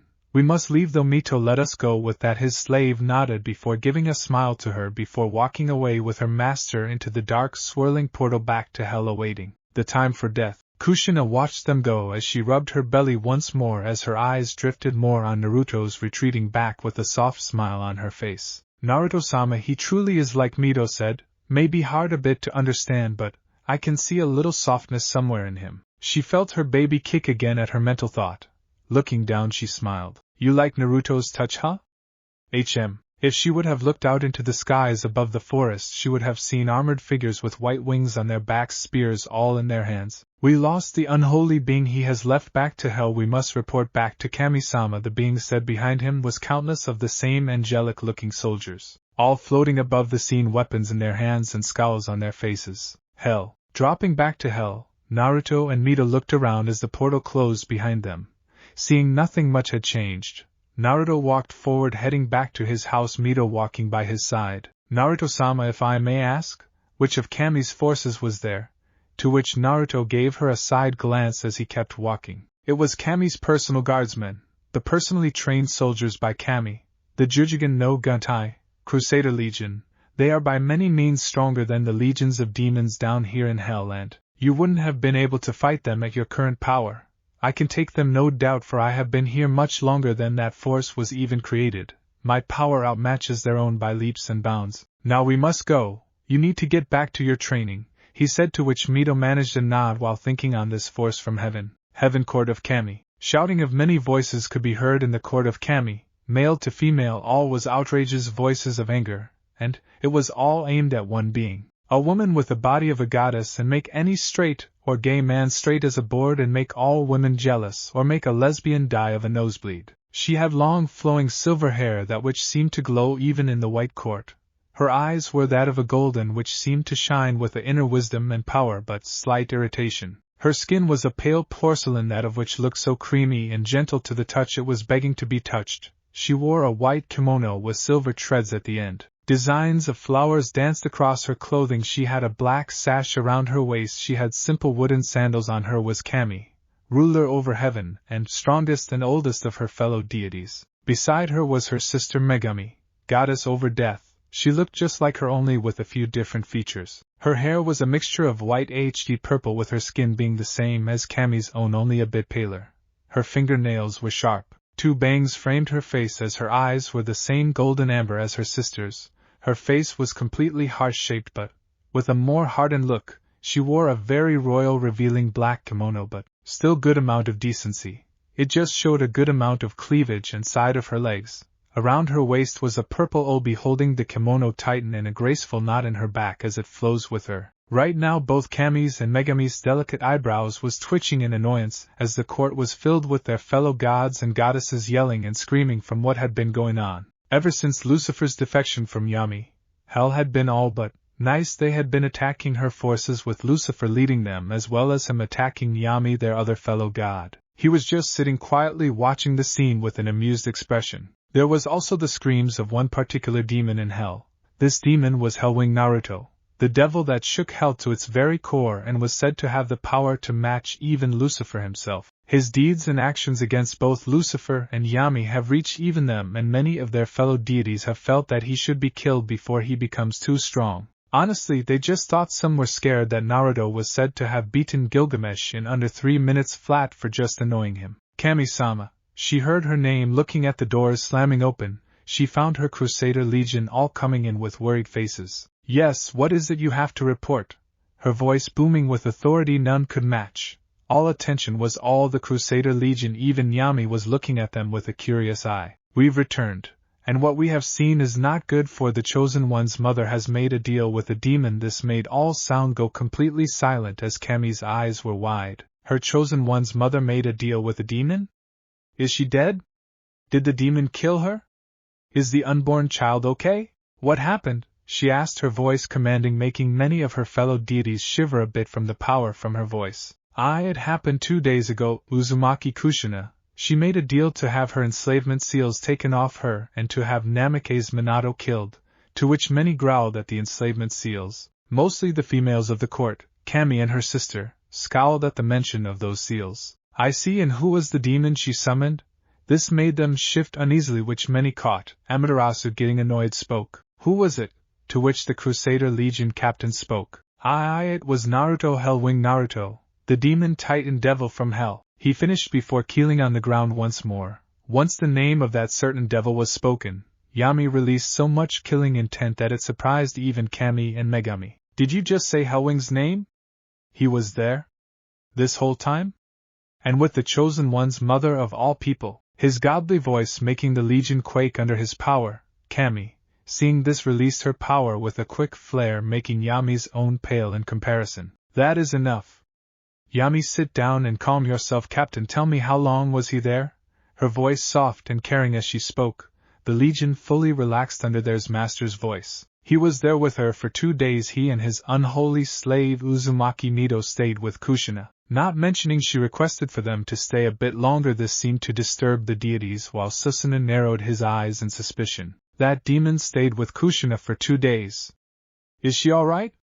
Amatsumi Kaboshi spoke, to which one of the Legion nodded. Kami took this all in stride and spoke. I see, thank you for reporting this to me. Go back out there and keep watch. I want Hellwing watched when he comes back to Ninjenkai, to which they nodded before going back through the doors. Though none saw the slight hesitation in Kami and Megami's eyes when they sent them away. Though no one would expect what would be happening in the following years. 3 years later. Hell. It's been a century since Naruto and Mito were summoned by Kushina, her making a deal with Naruto and him marking her as a slave. After leaving Ninjenkai, Naruto had Mito go back into training, for she needed it just in case the next time they went to Ninjenkai and they were attacked she would be ready. Of course, he paid up the time he lost in hell by pissing off Lucifer when he destroyed 10 of his legions when he returned, showing he was back. Thus made the normal schedule of him killing more of Lucifer's men day by day, while Yami's own forces even helped a few times to help kill him, only to be destroyed completely and utterly. Right now, Naruto and Mito were enjoying a stroll through hell, as many of the demons that knew Naruto and Mito for their kinder deeds with helping their towns waved at them before Naruto stopped suddenly before looking up as if staring at nothing. Mito saw this and spoke. Naruto-sama, is something wrong? He just kept looking up before he spoke. It is near. It would seem Kushina isn't as lucky as you were, Mito. Kushina's death is coming. This made her eyes wide in horror. Turning her gaze toward her master, she spoke. WW what? But WW wait, her due date is soon. Oh no, she'll die by childbirth. No Uzumaki woman has ever suffered such a fate, for our bodies are too strong from being drained from such a thing, plus with Kushina's special chakra. This made Naruto nod a bit. I don't know how she would die, for that is only known by the goddess of death Megami and Kami. The only thing I know is that her time is near. Mito slowly turned to him and spoke so quietly many wouldn't hear her, but Naruto did. Naruto-sama, there's something I have to ask of you. Naruto turned to her, giving her his full attention. Yes, she bent her head low, her hair shadowing her eyes. Is there something you can do? Save her, I mean stop Kushina's death, where she could spend some time with her child, a week at least. Now Naruto didn't expect this question, but wasn't surprised. Mito asked with such nervousness in her voice, but I can't. This made Mito snap her head at him. Can't or won't? Her voice quivering, knowing there was times when Naruto was very cold and showed he was a true devil. Ignoring the barb, Naruto spoke. I can't for 2 reasons, Mito. First of all, on the business side, it would be seen from me for delaying the deal from completion by giving her more time to live. I honestly owe her nothing to do this for her. I must do my part as she does her own. True, this may seem cruel, especially in this type of situation, but this is how deals between demons and humans are. The second reason is that, by ancient law, I can't interfere with her day of death. I am under no circumstance to prevent her death of a human, or else the punishment of such a thing is very high. His tone extremely grave, more so than she's ever seen. Gulping nervously, Mito spoke. WW, what is this punishment? Naruto looked at her and spoke with the most grave tone. She shivered, feeling a cold chill shoot through her spine. Total soul obliteration, he said, since he may be a devil, but he won't lie to his slave. Mito stood there, her eyes widen in terror at what she just heard before she hung her head low, knowing that Naruto wouldn't break such a law to have his soul destroyed. Now let us go, Mito. With that, Naruto opened up a portal before walking in, Mito following in behind him. Hi no Kuni outside the sealing chamber. Coming out of the portal, Naruto and Mito came upon a large rock formation with many Konoha shinobi guarding the entrance. Walking toward the side of the chamber, Naruto felt Kushina energy inside, as well as Kyuubi's chaotic Yukai as well. We can't enter, so we shall watch. With that, he gathered Yukai into his hand before speaking. Akuma no Yona Majiku. Hyoji Mirror, Demon Magic, Viewing Mirror. With a Naruto swipe his hand a few times, making a small dark mirror appear showing what was happening on the inside. I see, she's already in labor, Mito muttered as Naruto nodded. They watched as Hiruzen had his hand over the seal, keeping Kyubi under control while his wife Biwako delivered the child. They saw the many Umbu guarding the outside and inside of the chamber. Kushina's screams from pushing her child out was heard from within even them. "AHHNNN," she shouted while Biwako could see the crown in view. "One more push, Kushina, one more." Hearing this, Kushina with all of her strength pushed, making her unborn daughter come out. Biwako pulled her out. Before cutting the umbilical cord, cleaning and wrapping her up, Biwako showed the sleeping whiskered face of Naruki to Kushina, who smiled greatly upon her daughter. "She's so cute," she said, seeing the tuft of blonde with red highlights hair in full view. Mito smiled greatly at seeing Kushina's daughter being born. It always great to see another Uzumaki brought into the world, and especially since there was very few of them left in the world. Naruto himself watched the scene with a small ghost of a smile on his face. It was barely able to be seen, but it was there. That's when he looked to see a mask-cloaked figure killing the Umbu guard before coming into the chamber. Mito saw him enter, and saw how the man killed Biwako before grasping the child. They watched the two argue over something trivial before the masked man threw the baby into the air. "Oh no!" Mito gasped. Naruto prepared a shadow spell just in case. "Naruki!" Kushina cried before Hiruzen, despite his old age, got to the baby in time before hearing the man's exclamation. "Hope you can get rid of the explosive tags." His eyes widened before pulling off the cover wrapped around Naruki to see active explosive tags. Naruto narrowed his eyes at this before Hiruzen pulled them off in time as they exploded, the cloaked man getting to Kushina before warping away in what Naruto knew as Kamui. "Let's go, Mito. Gotta keep an eye out for Kushina till she dies." With that, they both disappeared into the portal following Kushina's signature while Hiruzen shooshined out of the chamber. Following the cloaked man, they found him with Kushina chained up by some two split pillars with Kyubi coming out of her seal. "Now Kyubi, I order you to kill your former container, and to genjutsu induce to fight back." Akemi shot her claw right at Kushina. Mito gasped before trying to interrupt it, only for Naruto to stop her. "Naruto-sama! We can't just dash," only for him to shake his head as he spoke in a non-nonchalant manner. "Still haven't noticed, have you?" Blinking, she turned her gaze at him. "What are you?" only for her eyes to widen when she felt the multiple energies in the sky. Looking up, she saw the Jujigen no Guntai, Crusader Legion, all above them staring them down. Angels." Naruto nodded. "Yes, they are here to stop us from interfering. They've been here before we even arrived. While I could defeat them all as they are no match for me, but that is their objective, to delay the both of us." Mito managed a strained nod as she glared at the angels above her. As the scene unfolded before them all, Mito slumped as she watched Kyubi about to pierce Kushina, only for her to disappear in a yellow flash. Mito blinked. "I didn't know she knew how to use that bastard's jutsu." Naruto just nodded as he watched the cloaked man wave off her disappearance before heading to Konoha, Kyubi following his lead in her genjutsu-crazed state. Yes, it was a modified version meant for a one-time usage. They all watched the scene unfold as Kyubi was managed to be pushed back via giant summons, as Hiruzen prepared something only Naruto knew. Thus made him narrow his eyes in annoyance, knowing what the man was gonna do. Sarutobi was alone with Kyubi on the battlefield as he ordered all of his men back, but before he could do anything, chakra-coated chains shot out of the ground, wrapping around Kyubi's body before slamming it to the ground snout, and all chained down. Looking in shock, Hiruzen saw Kushina on the ground coughing up blood. Glancing at Hiruzen through her exhausted eyes, "Hurry up and get out of here, I'll take the Kyubi down with me," only for Hiruzen to shake his head. "That is not possible, Kushina. We both know you're barely holding those chains, and, besides, you're close to dying. The only way to stop the Kyubi from killing us all is to seal it away," which she frowned at. "Seal? What are yo?" Only for her eyes to widen, knowing exactly what he was implying now. Clenching her fists, she stood up despite her exhausted state and yelled, "And no, I will not allow you to," only to fall to her knees coughing up more blood.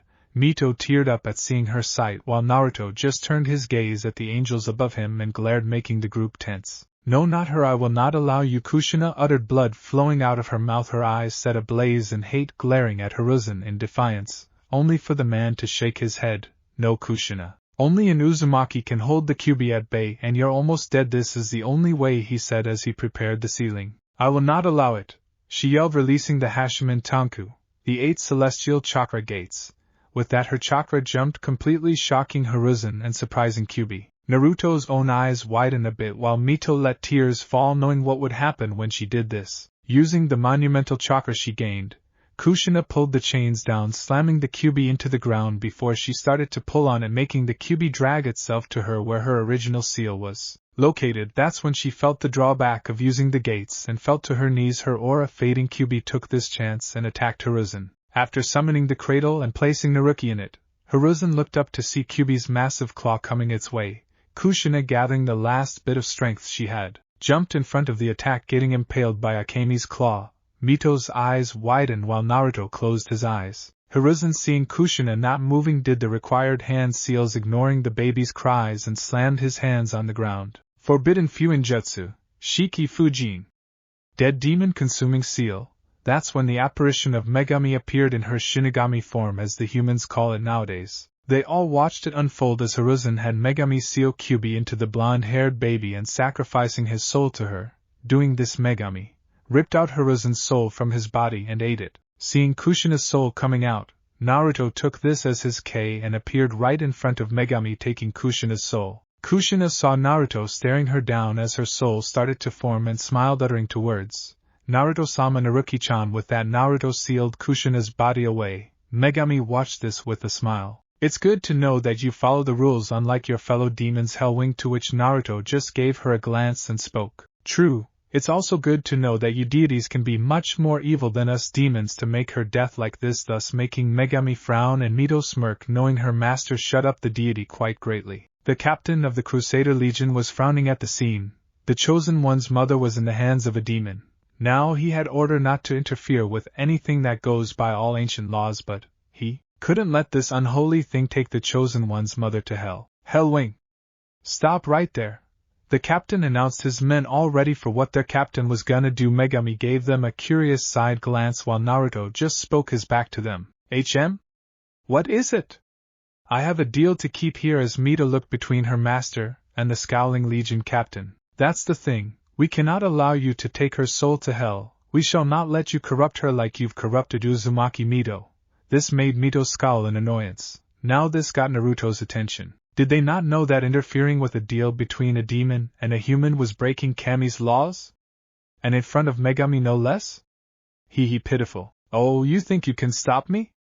Megami, you bore witness to this. They tried to stop the deal, now they shall pay. Which Megami just nodded slowly, knowing they did break one of Kami's laws, though her eyes were still locked upon Naruto's form as his body was now set aflame by the fires of hell. Mito, watch carefully. This is the first time I've shown you my transformation. Burn this in your mind. This is the power of a devil. And with that, Naruto's whole form was engulfed in the flames of hell circling his form.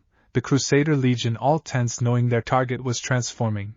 They had all heard rumors, stories and myths about Hellwing's transformation, but what they saw scared them beyond anything. Megami's eyes were wide in shock. The power coming from Naruto was over Lucifer's own, while Mito was in awe, complete and utter awe. For in front of them all was a 7-foot black armored figure, his whole body completely dressed in demonic armor. Spikes jutted out of his shoulders with his purple demonic eyes coming from the black spiked helmet of the demonic-looking knight. His feet now spiked metal boots, his hands now gauntlets with all of his fingers overshadowed by razor-sharp metal fingers. His 2 10-feet-long black wings spread out wide as they can be, showing of what he was. His devilish 5-foot tail shot out of his backbone, spikes running along the back of it, with the color being a crimson. Over the whole armor was demonic runes going down all over his metal armor. The flames of hell danced across his armor, and the ground he stood upon. His power and yokai oozed out of him like a leaking dam close to breaking. The Crusader Legion were trembling in pure unadulterated fear and terror. The rumors, the myths and stories did this no justice. This being before them scared them worse than Yami did. Now pay the price for breaking the rule and annoying me. With that, flames sprouted from Naruto's hand before it took shape. They all watched as the flame took the shape of a 6-foot katana, only the blade being pure black in color with the red demonic crimson runes embedded within the blade. The handle being of pure blood red crimson with the guard taking the shape of a demon's maw wide open. At the end was a small black chain dangling at the end. Meet Apocalypse Now Die. With that, Naruto appeared in the middle of the Crusader Legion faster than Mito or the Legion could see, and before they knew it, 4 of the soldiers were falling to the ground, their wings sliced off along with their heads. Sensing the oncoming enemy, Naruto turned around and slammed his hand in time into the face of an oncoming soldier, and chuckled. Hee, eat this. Bigiban no Yami wa Furashu, Big Bang darkness flash.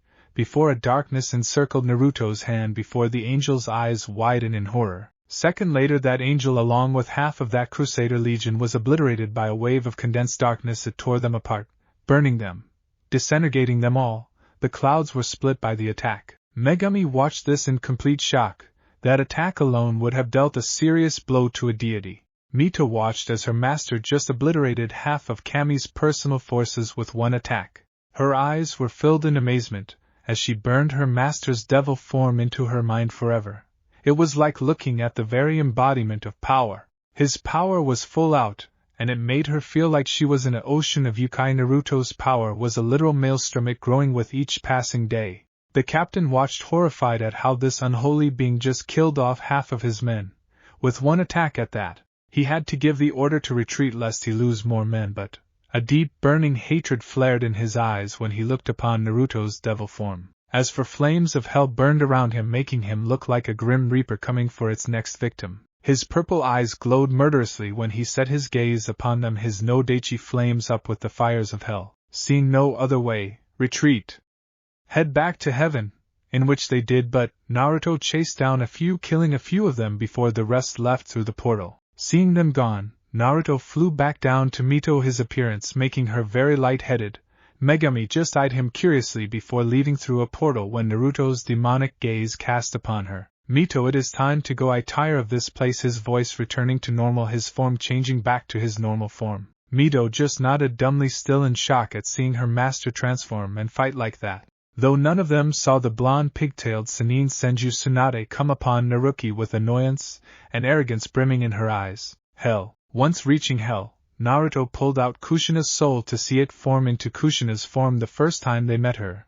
Then Naruto unsealed her body before he started to do the same ritual he did for Mito. Kushina was too busy looking around in awe. She never did the battle Naruto did against the Crusader Legion, for her soul was still forming to even feel anything or see anything. Kushina startled out of her wonderment. She saw her new master looking at her with a giant circle made of blood in front of him, her body on the circle with strange symbols going directly to it. Why yes, she said, to which Naruto cast his eyes back to the circle. This is the next part. When sacrificing your humanity, I'm gonna be merging you and your body together and let the yokai from me gather into your body, transforming you into a demon, or more specifically a devil. To which she looked confused a bit, but a look from Mito saying she would know later. She nodded. Okay, I understand, to which Naruto nodded before he began the ritual. He did the same with Mito. Only this time he didn't need to renew her body to being young, since it had only been a few months older than they first met, though he did have to heal it up from the pregnancy and massive fatigue. So when the similar flash of light came,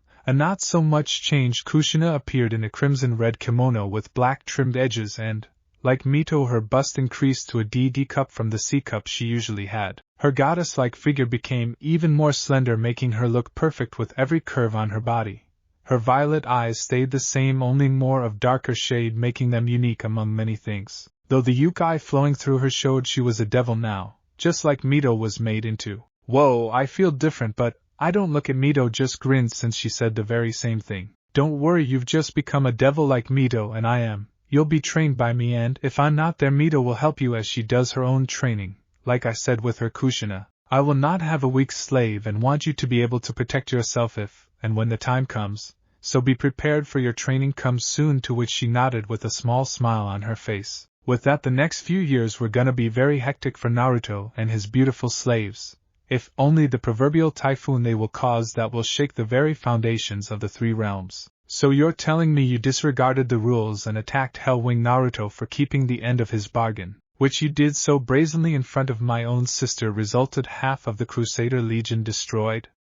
Is that what you're telling me here, Captain? Kami said, her words sharp enough to through the hardest of metal and freeze the sun, her eyes glaring down on the leader of the force, who at the moment was quivering in fright. Megumi was on the sidelines watching with a stern expression, as was a few other gods and goddesses. Yes, Kami-sama, was the words from the captain, thinking he hadn't done anything wrong, since he was trying to gain the Chosen One's mother from the unholy grasp of that monster. I see. Are you a fool? Her words echoed around the court with enough divine power in each word to shake the court and make the mighty Crusader Legion into a trembling, whimpering mess, and made her fellow deities shiver. Her eyes glowed with an angerful look within, her face set into a scowl at the fools before her. Kamiya-sama, was the words the scared captain spoke. You defiled my rules, broke them, ignored them, the laws I set even before you were created. And you want retribution for the law you broke? You're a fool. Hellwing had all rights to attack back when you and your legion tried to interrupt the deal. You should know by now, deals made between demons and humans are set in stone. No matter who they are. The ancient rule never to be broken, yet you did, and so carelessly. Her words making the captain and the rest of the legion go into shock. Cammy sighed before sitting up straight, her eyes gaining a stony look. She already had reports from what her guardsmen had done, and she couldn't be more infuriated. They had all but broke her laws and attacked Hellwing, with the words from her sister as well during the time, had all but made her decision she was about to make all the more certain. But Kami-sama, only for him to be silenced when Kami all but smashed him into the ground with just her glare alone. No buts, I have decided your punishment. This got many raised eyebrows from other deities, unlike her sister who already knew what she was going to decree. The legion though felt confusion rise in them. Punishment? Why were they being punished for a deed they thought was justified? What punishment? The captain spoke, regretting his words almost as quickly as he said them. Your punishment is the most high, second to being killed.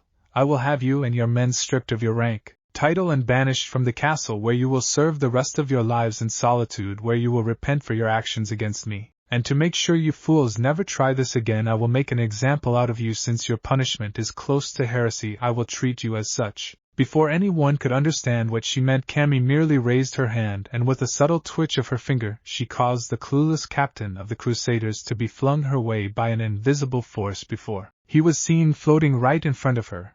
His shock was present, only to be replaced with terror when Cammy's cold, unforgiving orbs pierced through him, as her words seemed to cause every occupant within the room to stiffen. For your disobedience I will deliver your punishment myself, and teach you what happens when you disobey my owls, she said before she slowly stood up to her full height, before she raised her hand, before pointing her index finger between the captain's eyes. Slowly white energy coated the tip of her finger before she spoke. Her azure ice-cold orbs bore through the man's own. Please Kamiss Sam NNNO. The man begged and pleaded, but was ignored entirely as she without hesitation stabbed her finger right into his temple, not enough to pierce it, but enough for her energy to burn through his flesh and bone to mark him. Slowly, as she ignored his agonizing screams, she dragged her finger across the man's forehead, creating a scorched line mark across the man's forehead, which she ran down the left side of his face before ending it at his left eye, which she with brutal efficiency plunged her energy-coated finger into his eyes, crushing and burning it away, melting it within his eye's socket. Ignoring his screams, Cammy emotionlessly grabbed the captain by his head before effortlessly hurling him into his petrified legion, sending them tumbling to the floor. However, everyone was still stuck in a shocked stupor at what they saw. It was a very rare sight, almost non-existent, for Cammy to ever hand and deal out such punishment, and to such a degree. But it also reminded them that to cross Cammy was the last thing any god or goddess ever dared to do, for it meant this or worse. They could only watch as she sat back down in her seat and beckoned the legion out, her tone cold and toneless. Now get out of my sight, which the shocked legion could only nod their heads down before walking out of the court, their honor gone for disobeying their master, carrying their unconscious captain to seek out medical help for his injury. After they left, the other deities followed, as they too were a bit shaken by Cammy's action, leaving only Megami and Cammy in the court.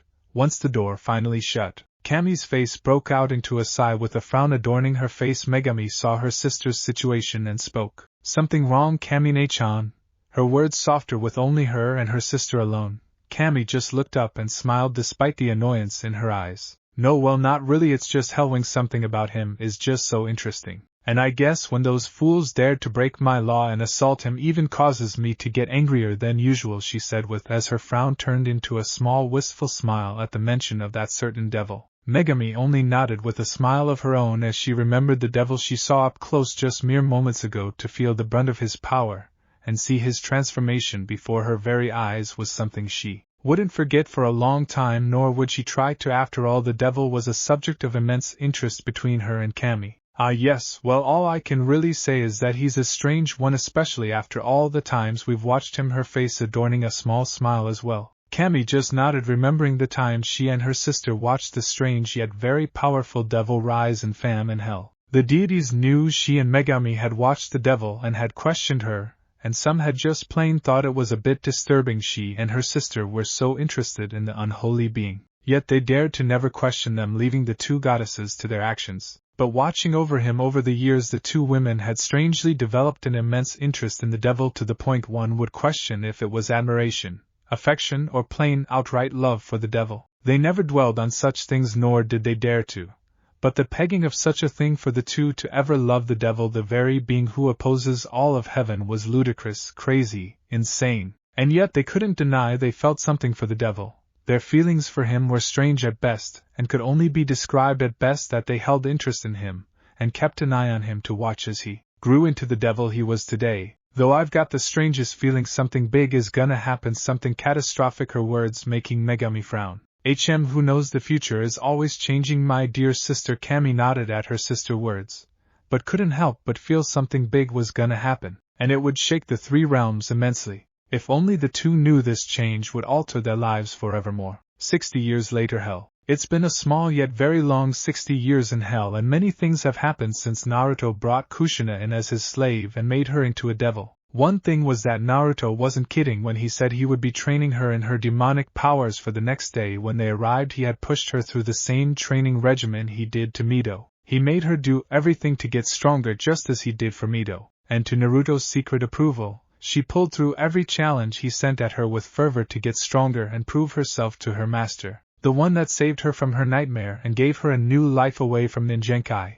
Kushina, to Naruto's standards, was almost up to par with Mito. It would seem Kushina was much more in tune with training and sparring with either him or Mito made her power jump by leaps and bounds. Mito, though, didn't slack up a bit. If anything, she trained even harder than ever before. Maybe it was because she had someone to train with, someone that she could actually challenge without being beaten into the ground each time? Or maybe it was something else. Who knows? Only that Naruto knew the two, for the lack of the better word, were the perfect team. Mito the long-range fighter, as Kushina herself was a close-range fighter. Both worked out their weaknesses and made them their strong points, so their teamwork was most amazing. Hell, when they both fought together against Naruto himself, they were at least able to injure him in their devil forms, going all out while also making him actually put some effort to fight back. They were at the strength together of a second-level high demon, just under the level of a king, then a titan. Now when he gives them the time to gain experience with fighting other demons, their power and skill grow even more amazing. He himself was strong, yes, very strong, but over the last 60 years since his massacre of the Crusader Legion in front of Mito and Megami has made something within him crack, making his power jump each passing day. He didn't know what it was, but did welcome it with open arms, since he knew he was stronger than Lucifer, that he had no doubt in. But why was Lucifer still alive? Simple, Naruto wanted him alive, for one simple purpose, and that was to show him the difference between themselves, in both power and skill. Kushina at one point, as did Mito once, meet Lucifer when the devil had come to battle Naruto once more, and saw how amusing it was in Naruto's eyes, as the last time they first fought they were on equal footing. But on that one fight Naruto was toying with the devil, making it look equal. But it was a fake that Naruto had kept up for years since his return with Kushina and Mito. It served its purpose, as it kept Lucifer fueling and how he wanted to get stronger to kill his former student. The fool he is and always will be. Though word did reach hell about the Crusader Legion's punishment, and of how they were stripped of their rank before thrown into solitude for disobeying Kami's rule and law, Naruto chuckled when he heard it. It was fitting, really, and amusing as well, to see how the fools paid the price for their actions. Although if it was him, he'd skin them alive before throwing them into the pits of hell, where they would be tortured for all eternity. Kushina hadn't changed much in appearance since her time in hell, but her attire was more tight-fitting than the loose kimono her friend Mito wore. For Kushina wore a crimson kimono along her body, hugging her hourglass figure perfectly, as a black tobi was wrapped around her waist, which held her maroon-colored katan through her tobi as hoister. Black swirls adorned her kimono, while the bunga of her hair were held up by a yellow hair clip. The Uzumaki insignia was etched into the back of her kimono's fabric. Overall she looked deadly, one very deadly devil empress. Hell, many mistook her for the twin sister of Mito for their looks, but different tastes in combat. At the moment we could find both Kushina and Mito kneeling on the ground panting. Their eyes were glistening in exhaustion yet pride at their latest achievement, for in front of them was Naruto, standing in front of them, his arms crossed with a giant gash across his chest, his own eyes showing signs of approval as well. Good job you two, you've injured me to this extent, only for Mito to point out her own answer with a smile on her face. True, but that's nowhere near to truly injure you, but I do see the improvement we're making. Naruto just shook his head at Mito's words. True, they did injure him, but the gash already started stitching back together, closing up the wound, leaving in seconds not a single blood stain. Though to even hurt him was something, for it was impossible to do due to his remarkable regeneration. Alright, that's enough for today, go rest, you'll need it for tomorrow's training, which they both nodded at, though when Naruto cast his gaze from Mito to Kushina he saw something in her eyes that made him frown. It was sadness. Hell Street of Helmall. Walking along the streets of Helmall, the village of demons of all kinds, was Naruto, his slaves on both his sides. Demons all parted way from them, or those that knew of Naruto's reputation steered clear. However, it was the children that gazed upon the devil in awe and reverence.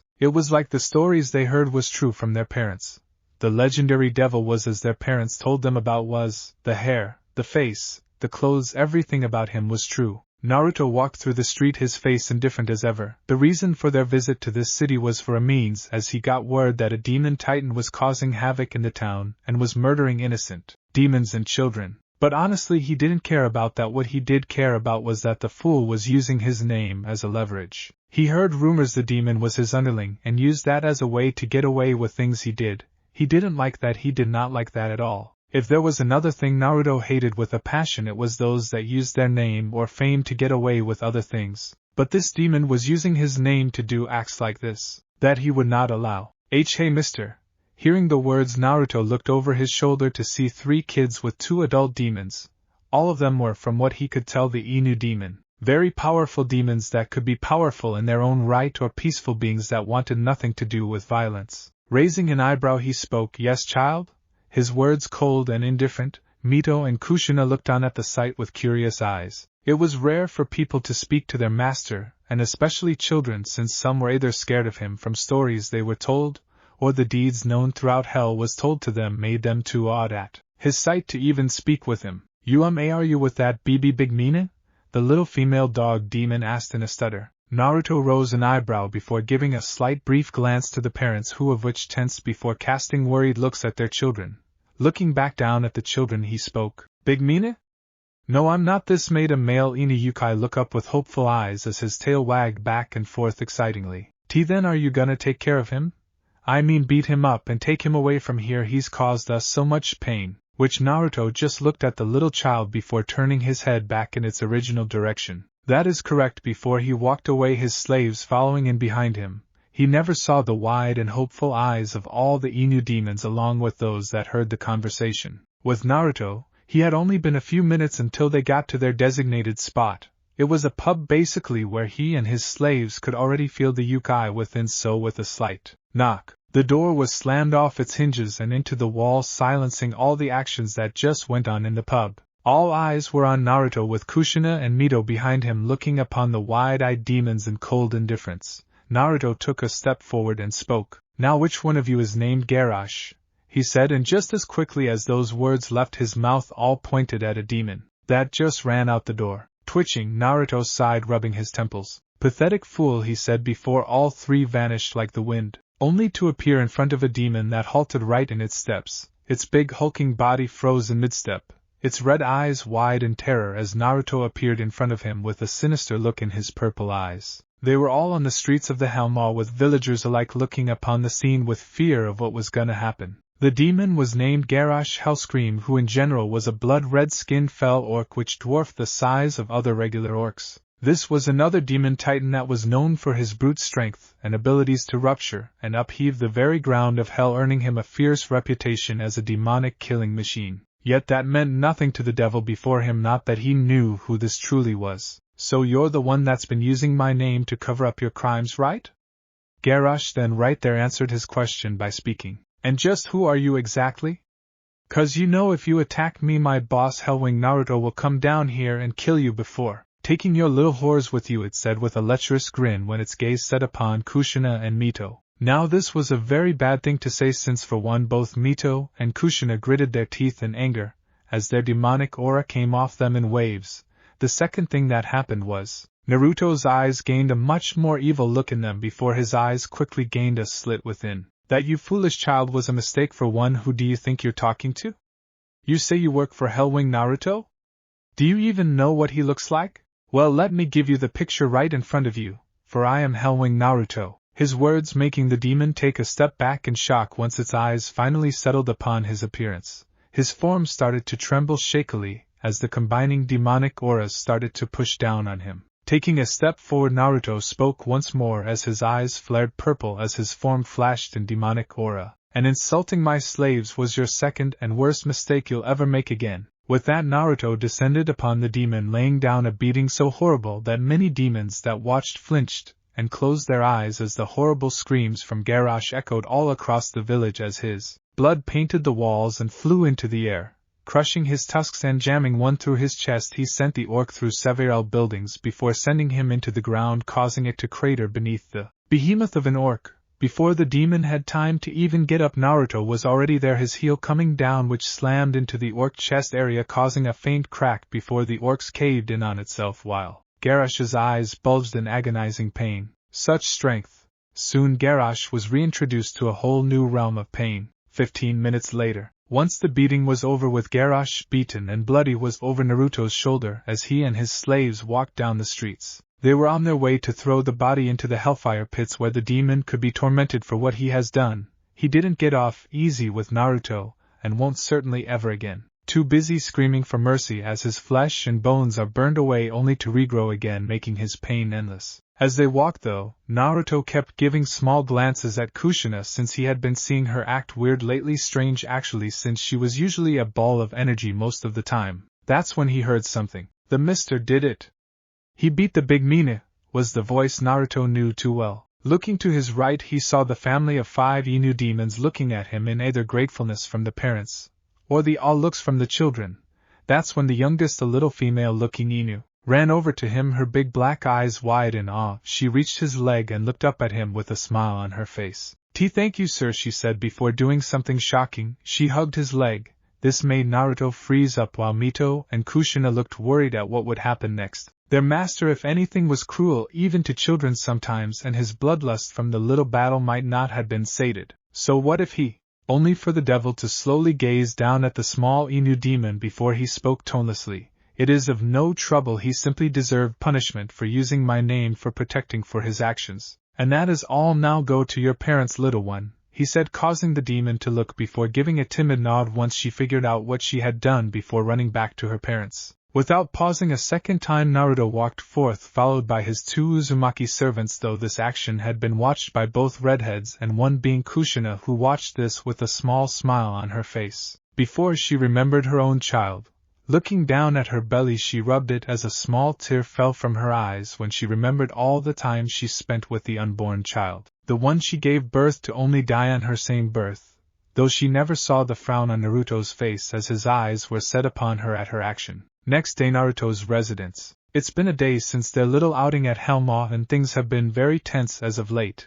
Mito noticed how Kushina was sometimes avoiding her and Naruto, and of how she was always silent around them. They both could tell something was wrong with her, but Naruto hadn't said a thing about it yet, and told Mito when she asked him for help that to let it play out. For now, that is, until night came, did something happen. Tossing and turning in her bed, Kushina gripped her sheets as she whimpered ever so softly. Tears started to form in her clenched eyes as her lip trembled and quivered as the nightmares within her mind kept haunting her every second. Naruki-chan, no!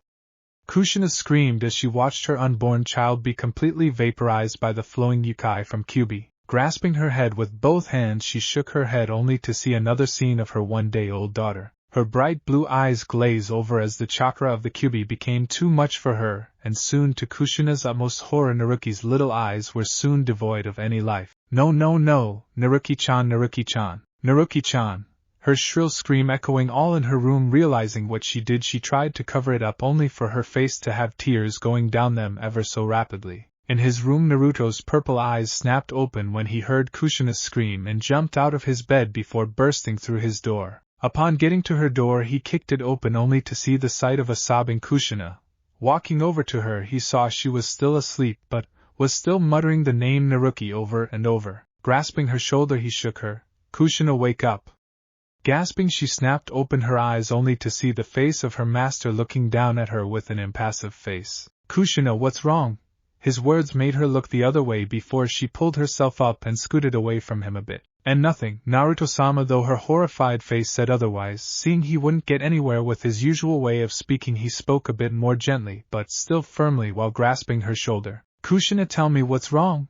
The woman all but froze at his touch before the proverbial dam broke. His touch alone made her break down. Before Naruto knew it, Kushina was crying into his chest, her arms grasping his shirt as tightly as she could, her tears and sobs soaking his shirt. Frozen at the sudden contact he looked down at his sobbing red-headed slave and blinked. Well, this is awkward. Not seeing any other way to handle this, he awkwardly wrapped his arms around her, though when he did so he felt something in him beat a bit faster. He frowned at what it was and pushed it down. It was a strange feeling but something he didn't want to feel right now. That's when he heard the door open.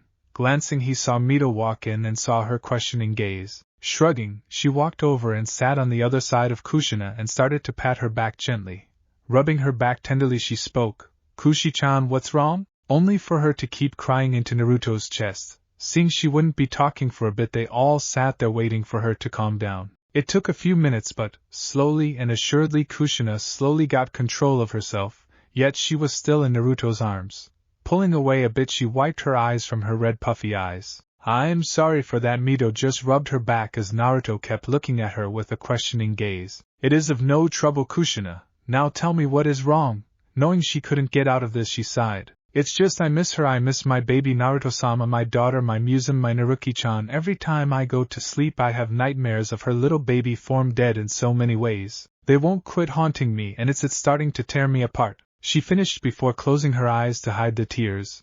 Mito just looked at her with a sad look in her eyes. Naruto himself frowned before sighing in a bit of irritation. "I see, I was afraid of this. Well, you see, Kushina, the reason you're like this is because you didn't live a full life. Unlike Mito here who lived a good century and 20 years. You died a young life as a newly first mother. A way that is quite possibly the worst way to die.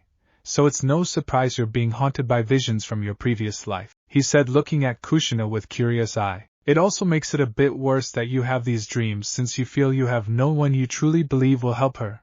This is what happens when mortals don't live to their fullest and die so early on." Which made Kushina look down sadly knowing she had died so early on the day of her daughter's birth. "But what I'm curious about is that Kushina is the subject of her being a Jinchuriki, a secret." Which Kushina just nodded, her head still laid upon Naruto's chest feeling the slightest comfort and warmth from him. "Yes, it is a well-kept secret that she is a Jinchuriki.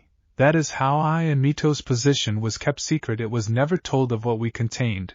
Naruto nodded at this. "I see, then your daughter, she should be okay. If the secret is kept safe then she should be living a partial normal life, and if she inherited your luck her life might be better in the future. So there is no need to worry, Kushina," which the woman begrudgingly nodded before falling asleep in Naruto's arms. Seeing this made Naruto feel in an even more awkward position and looked to Mito. Giggling at his almost nervous expression she got up before she helped Naruto set her back to sleep, after seeing she was fine. They walked out of the room, Mito still giving her form a sad look before she walked out first. As Naruto himself walked out closing the door his eyes gave her form one glance with a look in his eyes that showed something none one would see in his eyes ever. It was sadness. Then he closed the door not knowing this event would be the chain reaction to churn the three realms forever. But later on, even with her state of being helped by Mito and her beloved master, the force of not seeing her daughter came back to her and, in much more force than ever before. Though she hid it best she could, it was slowly getting harder each passing day. Just seeing her little daughter dead and, now ways of calling out her kept haunting her even more. Now though it finally got to her, and she needed help and she needed it now. She wanted to get rid of the nightmares which haunt her at every turn. So it was a great surprise that as Naruto and Mito were training on the outskirts of Naruto's residence did Kushina come out of the forest with a very nervous look in her eyes. Naruto rose an eyebrow at her as Mito blinked before speaking. "Hey Kushi-chan, is something the matter?" Which the red-haired woman just stopped in her tracks only this time. She stood right in front of Naruto, her head down as her shoulders shook. Her hands were clenched so hard they were cracking and popping under the pressure. And Naruto-sama, I know I've been acting strange lately, but it has been somewhat a strange thing for me to say. It's just that I want to see her. I want to see my child so much. I miss her so dearly. She shouted the last word before falling to her knees before her master. Knowing what she was doing was shameful, so shameful, and especially of her master, but she just couldn't help it anymore. She missed her baby, her little daughter, her Naruki-chan. She wanted to see her, hug her, anything to just see her. Naruto kept his gaze on Kushina as Mito slowly closed her eyes with a sad smile on her face came up. That's what's been bothering her. Why didn't she see it? She thought Kushina had gotten past it already, but looking at her master, though, she could see the hesitant look in his eyes as he thought up of how he should answer her. I see you wish to see her? Is that correct? Kushina only nodded, not wanting to look up, but Naruto didn't have any of that, so with a slow kneel he cupped her chin and pulled her face up slowly, showing her tear-stricken face. Her eyes glistening wet as tears fell from her eyes. Her lip trembled and quivered each second. Is that what you want, Kushina? Which the woman just broke down even further before she spoke. Yes. I want to see my baby. Damn it.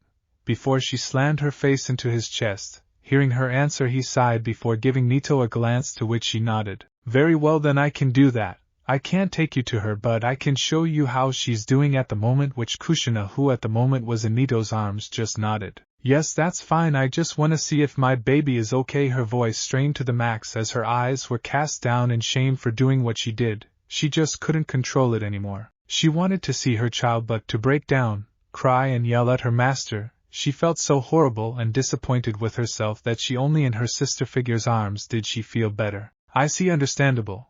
I was actually predicting you would ask this, but I just waited for you to ask. Anyway, here we go with that. Naruto mumbled a few words before speaking. Akuma no Yona Majiku, Hyoji Mira, Demon Magic, Viewing Mirror. With that, Naruto opened up a big-sized mirror which viewed the life of the one he wanted to know. He predicted many things when it showed Kushina's daughter.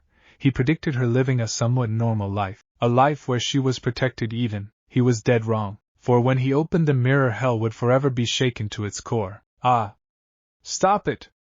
Leave me alone, was the female childlike cries of the little blonde red-haired girl in the mirror. Her pleas for mercy unheard as the people attacking her didn't stop. The girl was at the age of 5 and had long golden with red streaked hair. She wore nothing but rags and had 3 whisker marks on each sides of her face. Her eyes were that of the purest blue. It was like staring into an ocean. Though her body looked malnourished beyond possibility, wounds and injuries could be seen among other things. Her face itself was bleeding as tears freely roamed down her pudgy face. No! Demon scum! You'll pay for you've done! Feel the pain from your betters! Shouted a drunk shinobi as civilian and shinobi alike beat and abused the little child. Beer bottles, weapons, kunai, senban, shuriken and worst of all, katanas. The 3 all watched this in emotions going throughout their bodies. Mito was trembling in anger, sadness and most of all hate. Her form trembled and shook as tears fell from her furious eyes as her shoulders and arms shook with each passing hit that was upon the little child. Kushina herself was more on the verge of a breakdown. Her face was formed into the shape of horror and anger mixed in. Her eyes were glistening in anger yet terror for the child. Her arms were wrapped around herself as she watched the scene of the little girl, her own daughter, be tortured. Her daughter's pleas for mercy rang through her ears clear as day. She felt so horrible she wasn't there to help her, keep her safe like a mother should and tell her it was okay. By Kami, I'm the worst mother. Naruto himself, though, was acting strange. His eyes were full on the scene with a strange look in his eyes as his right hand trembled and twitched every so often.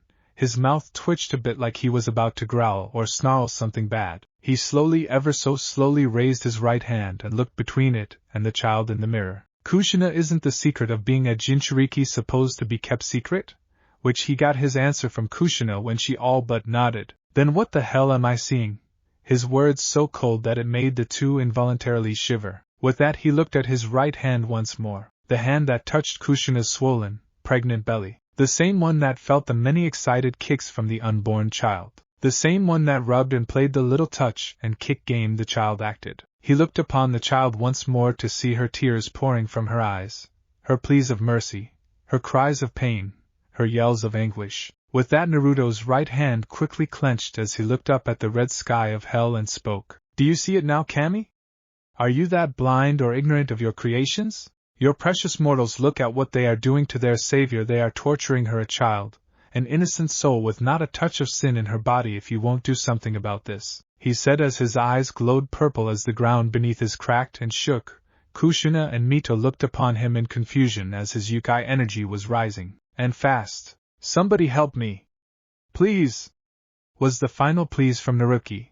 The choked back sobs of Mito, the cries and mutters of Kushina finally set him off, like a damn bomb. His eyes then gained an even more sinister glow before his mouth formed into a demonic snarl as his body just flashed with his rising energies. Then I will! For those pathetic fools do not deserve such a gift.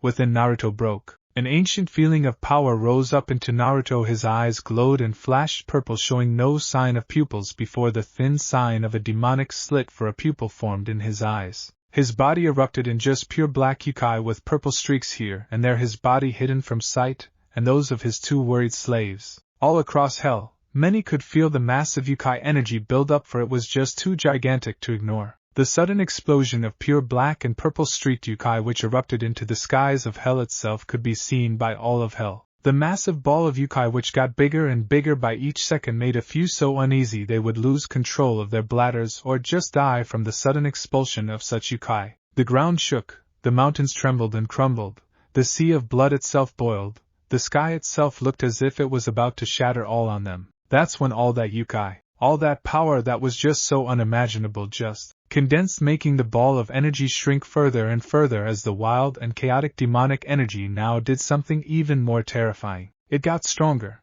passing the demonic titans themselves in power. It towered over all in hell, making many just feel like an insect in comparison. That's when many saw it. A giant shadow loomed all over hell, the source of it being exactly where the explosion occurred.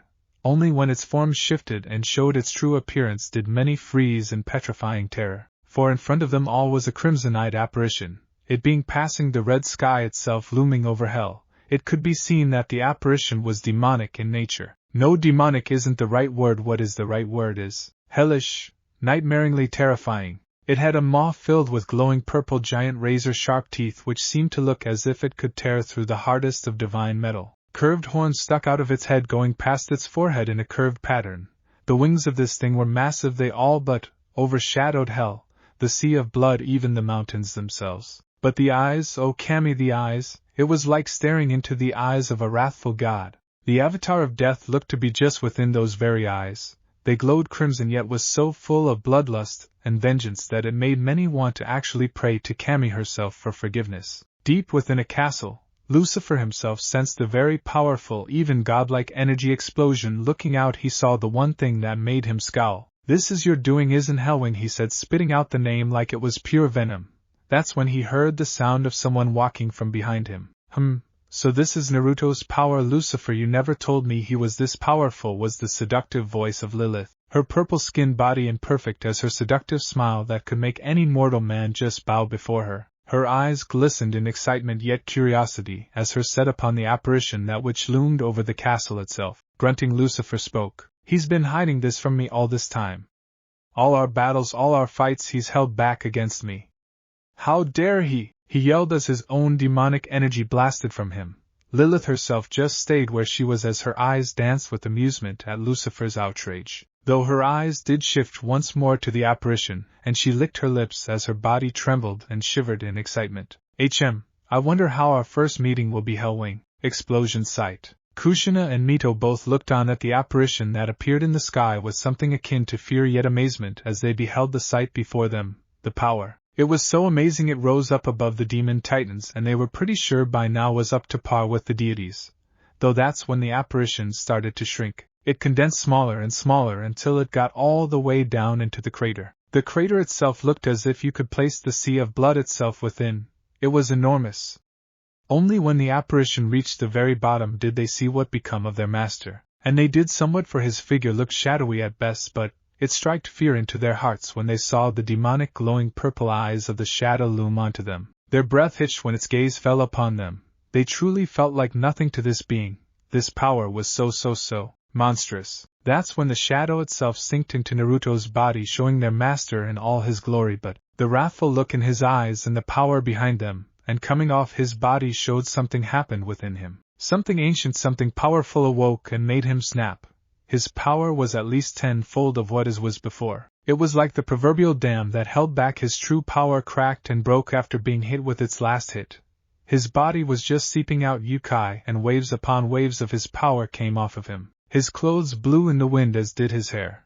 The purple glow of his eyes flashed with so much anger that it made the two flinch. Kushin and Mito, it's time we paid a little visit to Ninjenkai. The demonic tone in his voice made them both shiver in what they didn't know, but there was one thing that was for sure. Their master was beyond irritated now. They have never ever seen him so angry before. But now his eyes just glowed in many emotions that was shocking to be in the eyes of such an unemotional devil. There was many emotions they saw: anger, hate, vengeance, but the noticeable of all was wrath, pure wrathful fury that of any could bring forth. But when they remembered the words he spoke, they stood up, still a bit shaken at the state of their master, and jumped to his side. "Why, yes, Naruto-sama," they uttered, stiffly nodding. Naruto just snapped his fingers before a crimson demonic circle appeared below them. The demonic language too difficult for either of them to even comprehend, and right then they were enveloped from below by a reddish glow as the flames of hellfire erupted around them. Soon their bodies were fully covered before they all sunk into the circle, disappearing along with the circle itself, leaving a giant cratered yukai-infested land. Ninjenkai Kanahigaku no Sato. Running on the streets on Konoha on her small legs was Naruki, her fear-stricken face with tears running down her eyes. Mobs upon mobs of civilian and shinobi alike chasing her down with insane grins upon their face, with a murderous look in their eyes. Many wielded weapons of all kinds, many were just in pure glee at being able to hurt the demon. Running around a corner, she slowed her pace to catch her breath. Blood fell from her arms and legs as tears fell on the cement ground. Why her? Why was she the one bearing this kind of injustice? It was so painful not having any parents to keep her safe, protected, being alone as she was with her only friend being the voice inside her head. Why, what have I done? Why? Her childish voice strained from all the painful screaming she's done, from the beatings she's gotten from the people of the village she lived in. Hey, I found the demon! This way! Her eyes widened in terror before looking back to see the running mob, and right then turned around and ran as fast as she could, hoping and praying she could get away with not getting injured badly this time. Unluckily, fate wasn't on her side, for when she ran into the main street of Konoha was her eyes snapping open in horror, for all around her was the many mobs of armed civilians and shinobi alike, all wearing that same sick grin. Looking back, hoping for an escape, she saw to her fading hope that the mob chasing her had surrounded her as well. Quivering a bit, she did the only thing she could do, or of what she only knew what to do, and that was to get on the ground and huddle, hoping the beating would end. Tears fell from her eyes when she heard the many advancing footsteps of the giant mob and their plans to make her scream. Huddling even more, she whimpered, "Someone, anyone help me please." Her prayer in some way was answered when she heard the many gasps from the mob, and after a while, not feeling any pain, she opened her eyes slightly to see something amazing before her, for below her was the slight reddish glow of something she couldn't identify. Akemi within her mind suddenly gasped. "My Kami-sama, this is a teleportation circle, used by only those of the strongest of demons. Akemi-ne-chan, Kama." Akemi didn't get to answer her, for the shouts of outrage from the populace rang in her ears. "The demon! It's doing something, quick, kill it! Hurry!" And the shinobi did, or at least tried to, only for them, to the growing horror of many. Upon getting within an inch inside the faintly glowing red circle, did their bodies suddenly combust in strangely colored flames as their screams erupted from their mouths, echoing all around Konoha. Their flesh melted as did their eyes, their bones turned to nothing but dust and ash. Wow, was Naruki's amazed thought as she watched her attacker only be killed before her eyes in the most in her eyes breathtaking way possible. What none saw, though, was that the sky itself was turned blood red in color as black lightning started to dance across the sky. The reddish circle around Naruki glowed even more before it started to show strange runes and language none could even hope to decipher. What's happening was the words of a terrified civilian. He never got his answer, since the sound of static could be heard before, to all of their horror and Naruki's growing amazement, did the ground start to tremble and shake like a coming earthquake, making many buildings fall and crumble and civilians all but fall deep within the cracks made by the shaking. That is when they thought it was over, was when the same fires that killed the two shinobi suddenly erupted from the cracks, incinerating any that were near the cracks on the ground. Buildings also randomly started to implode in a hellfire blaze, that which lit up the now waking village of Konoha. Only then, when the sound of lightning, did one person look up only to scream, What the? The sky, it's red. Many looked up to indeed to their fears see a blood-red sky filled with pitch-black lightning. Naruki looked at the sky in awe before she heard something from behind her. Slowly looking behind, she saw something which looked like that strange fire start to rise. That's when, to the awe of Naruki and Akemi's tense silence, did these 3 sparks of hellfire suddenly open up before the sounds of many upon many bats filled the air, getting the attention of the crowd. Following the bats that circled where they came out of in a column, did a red light come out of all 3 fire holes. That's when, to the horror and fear of the crowd, did the one thing none expected to come out. It was humanoid shapes. Of what seemed to be humans, that which were covered in bats from head to toe, the taller of the 2 only a foot away from Naruki. When they all came out completely, did the bat skin crack with crimson lines which glowed faintly. The cracks got more frequent before suddenly the crowd was blown back into the air and yards away from where they stood. Only strangely enough, Naruki was still where she was, her eyes wide and filled with awe and wonder at what she was seeing, for she was seeing 2 of the most prettiest ladies she's ever saw. Their red hair looked so soft and silky she wanted to touch it. The one, though, with longer red hair was strangely smiling at her. No way, if they're here then that means. Naruki heard her but turned her gaze at the last person that stood right in front of her.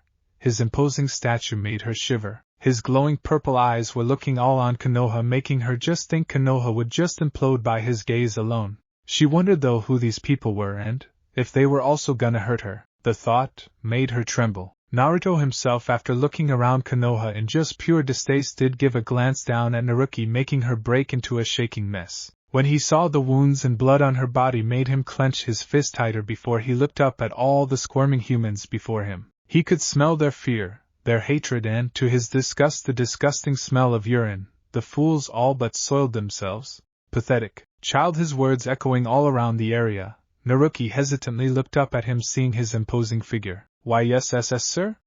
Naruto just walked past her and spoke. Go to your mother, you 2 have been separated long enough, and your reunion has been long overdue. His words made her go wide-eyed before he looked back to see Kushina smiling at her. Tears were falling from her eyes, as were Naruki's. Keika-san? Her voice in nothing more than a quiver of hope, hoping what she was seeing was true and not one of her many dreams and not a false reality. Kushina smiled warmly at Naruki before she crouched down and spread out her arms. Naruki-chan, come here. That's all the little girl needed before she ran to Kushina and practically jumped into her arms before bursting into tears. Ka-san!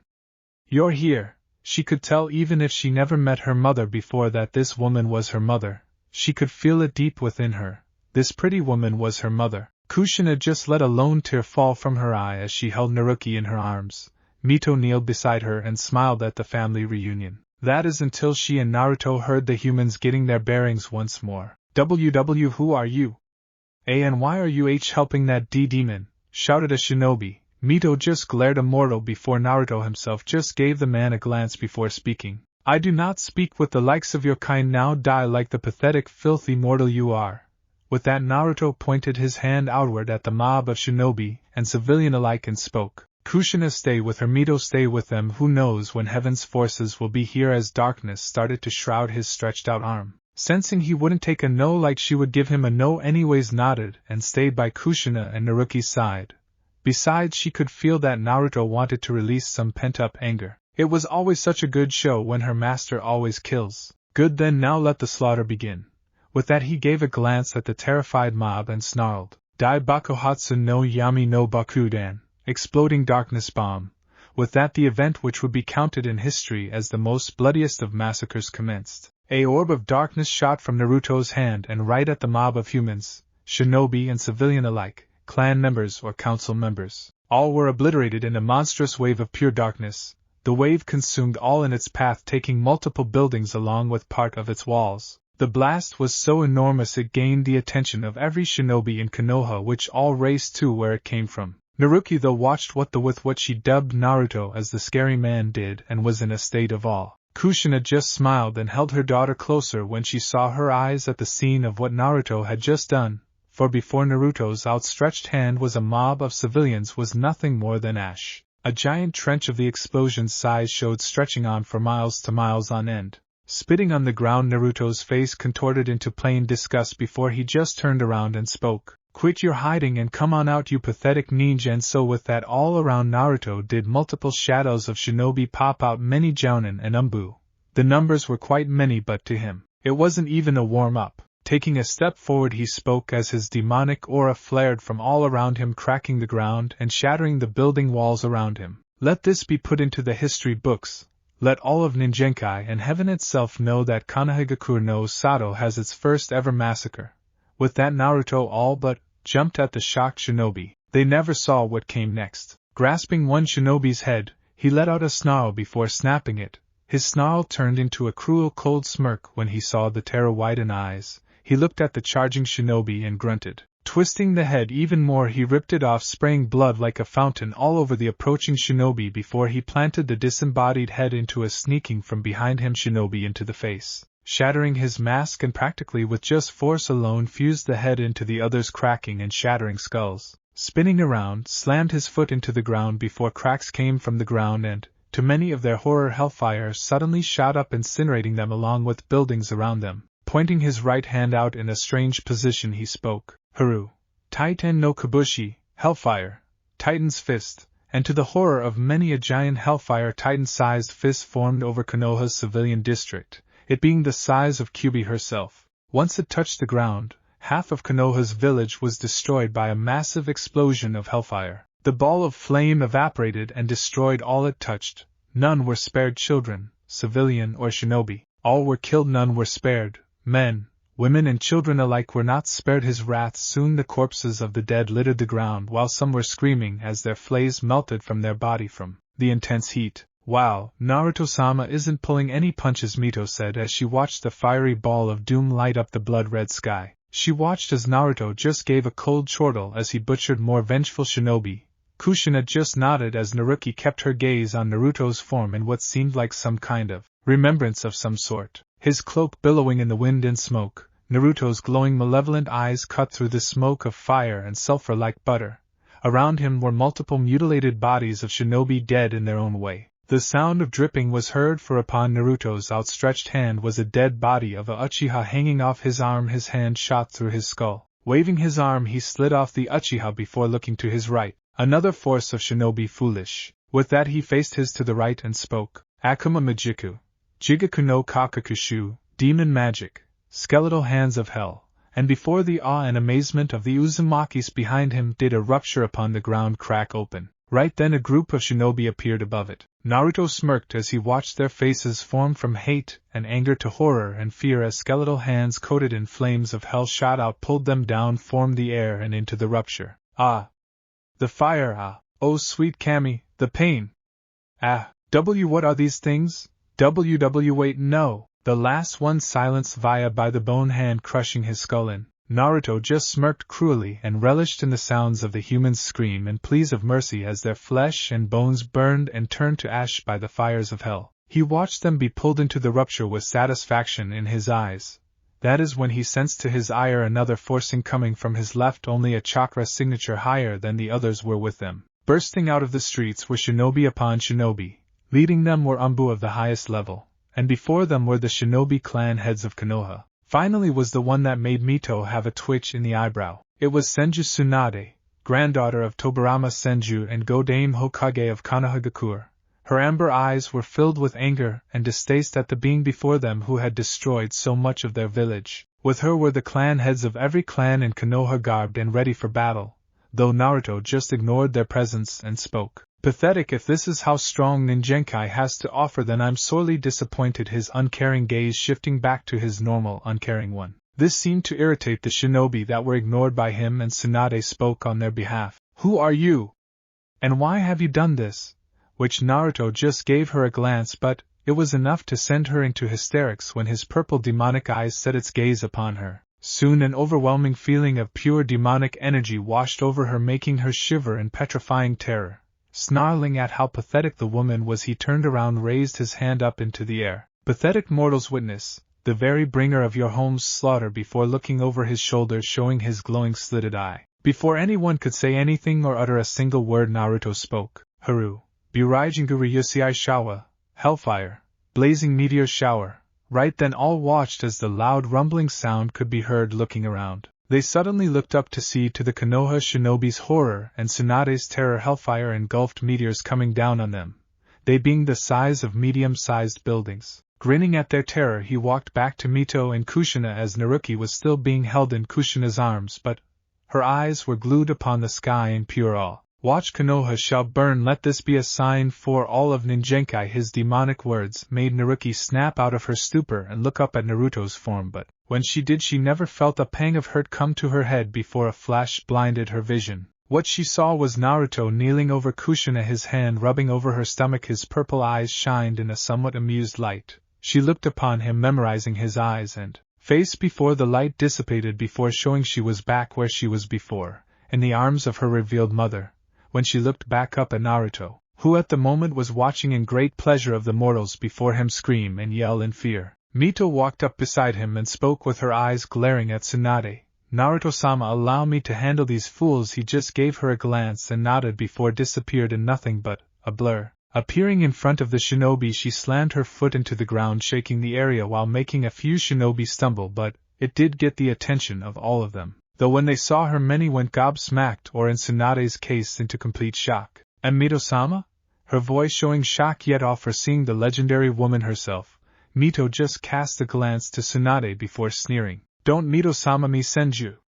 I can already guess what you've done, Tsunade, as your time as Hokage, and to do such things to Naruki you're as low as your pathetic family. Her words full of venom, since she could tell that Tsunade had done something to reveal Naruki was the Jinchuriki of the Kyubi no Kitsune, which led to her being abused and hated. Tsunade flinched at her words and tried to speak, only to be silenced via Mito appearing in front of her.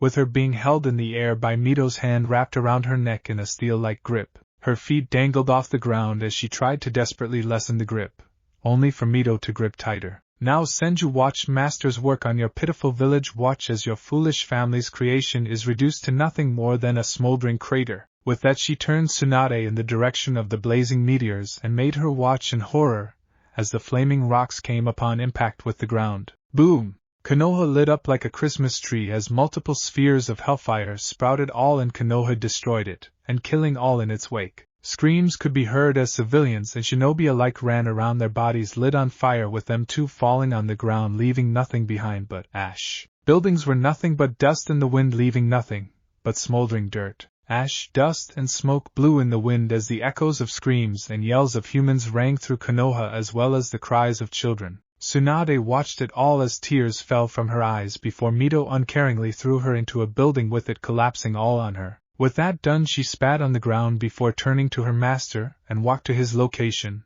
The shinobi that watched the scene just saw red and charged in blind fury, only to make their last mistake. Fools! Akuma Majiku, Suru Sheisei Doriganzu, demon magic, soul-eating dragons, and to the horror of the shinobi a dark circle appeared behind Mito, and in a blink, multiple black dragons shot out with their maws wide open.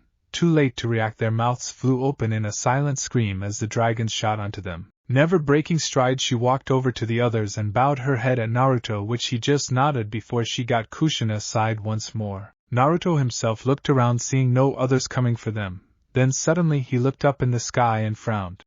So they send him quite desperate they are. They heard his words and looked at him questioningly before they saw him looking up, doing the same thing Naruki gasped, as did Kushina and Mito. For a bright hole opened up, splitting up the crimson sky before a figure could be seen floating down. Naruto just frowned when he was confirmed of who it was. When it was clear to see who it was a man. He was tall, around the 6 feet 5 inches stature, but everything else was cloaked under a massive black cloak, with ripped ends at the end. His face as well was covered with only his glowing white eyes shone with themselves, showing boredom.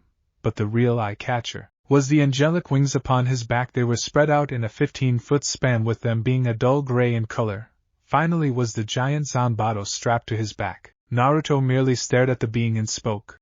So Kami sends her best of the best when she can barely even keep her own creations in check, isn't that right, Abaddon? His tone changing to a more demonic tone, said man, just looked upon him, his eyes changing from boredom to a joyful yet curious look. Hellwing? Ha ha! It's been millennia! How are you? Naruto just shook his head at the man's choice of words. His two slaves and Naruki watched on in curiosity. You never change, but then again you wouldn't be a Baden if you had, which made a glowing white smirk appear on the shadowed man's face. As have you causing trouble, have we? This made Naruto roll his eyes, that is until the man's cloaked figure tensed and spoke in a more serious tone. Now what have you done this time to enact the wrath of the deities as a whole this time? Which Naruto just waved off his question in a nonchalant manner. Nothing really, just doing a little clean up pathetic humans here and there, which made the man's eyes narrow. You mean slaughter like this, right? Gesturing at Konoha's smoldering form, shrugging, Naruto gave an uncaring glance. Yeah, you can call it that if you want. I have seen enough of these pathetic humans to know they just aren't worth living. They're nothing but sinful beings of the highest order. You know that as well as I, but the man just shook his head in exasperation. True, I will not deny it, but you have angered the court of Kami with this action, Naruto, for you have the child of prophecy in your grasp, and that is something Kami cannot let continue. Which Naruto just grunted. Like I care what she thinks. If she's just gonna stand up there and sit upon her throne and watch as a child is beaten, then no, I'll do whatever I like, and I'd like to see anyone trying to stop me, whether they be God or not. His voice gaining a much colder, aggressive tone, none of which Mito and Kushina had ever heard before. Abaddon himself eyed Naruto with a solemn look before he grasped his Zanbato. Then you give me no choice for angering the deities and upsetting the court of Kami. I am ordered to kill you, Hellwing Naruto, said Devil. Just gained a grave look and shook his head. You are a fool. With that, Abaddon disappeared along did Naruto. Then it was like a deadly silence filled the area, and before anyone could utter a word, clang! Naruto and Abaddon appeared in the air, with the Zanbato being blocked by Naruto's Nodaichi. They disappeared once more in godly speeds before they appeared once more on the ground, another resulting clash uprooting trees before setting them ablaze. Leaning to the left, Naruto dodged a swipe before giving Abaddon a quick slash across his chest, giving a long gash on his cloak. Said Angel just grunted, but before he could retaliate, Naruto was on him even more with much more aggression he thought possible. Moving to the right, he dodged a stab before he felt pain in his stomach. Looking down, he saw Naruto's fist embedded into his stomach. You've gotten slow with those words. Naruto pulled his fist back, making Abaddon hold his stomach in pain, and before the angel could gain his breath, Naruto brought his Nodaichi out and crouched with his weapon being held in a firm grip. Seeing what Naruto was about to do, Abaddon cursed. Now I end this with that in but a mere flash. Naruto appeared behind the angel, his weapon outstretched in a manner indicating it was swung. With that, he stood back up and let his Nodaichi disappeared in a pillar of hellfire. Abaddon stood there before in a blink. Multiple gashes appeared on his cloak as his Zanbato itself broke in two. What the you were never this strong before. His words came out in a strained tone. Naruto heard his words but ignored them before walking up to him. Grasping his cloak, he spoke with his other hand glowing in a dark aura. Now go deliver this as a message to Kami and those other fools. If they come after me again, I will make Ninjenkai my own personal underworld. Now be gone from my sight, and become stronger. You've become weak. With that, he threw him into the air before disappearing. Before reappearing in front of Abaddon's suspended body spinning around, he delivered a bone-breaking kick to his ribs. Hearing an audible crack and grunt of pain from him, the angel was sent flying through the air and into the high no Kuni forests, passing through trees at speeds none could possibly comprehend. Seeing him out of the way, Naruto vanished and appeared in front of the three Uzumakis and grunted, "Now let us go. I tire of this place, and the child needs some food before she dies of starvation." Nodding at his assumption, they all stood up with Naruki held gently in Kushina's arm, but her eyes were still on Naruto's form in akin to awe. Mito looked at her master and still remembered how he talked with the angel in a somewhat friendly manner, thus made her very curious. Naruto-sama, if I may, who was that man? Which the devil just snapped his fingers, making a portal appear as he spoke. He is Kami's strongest of her angels, going beyond that of the Crusader Legion. He in a sense Kami's bounty hunter. He is the Archangel Abaddon and at one time a fellow acquaintance. But he has let his skills get rusty. That made her raise an eyebrow but didn't push any further, knowing it was her master's past, and she didn't need to know too much. With that, all four of them walked through the portal, never to see Ninjenkai for quite a long time.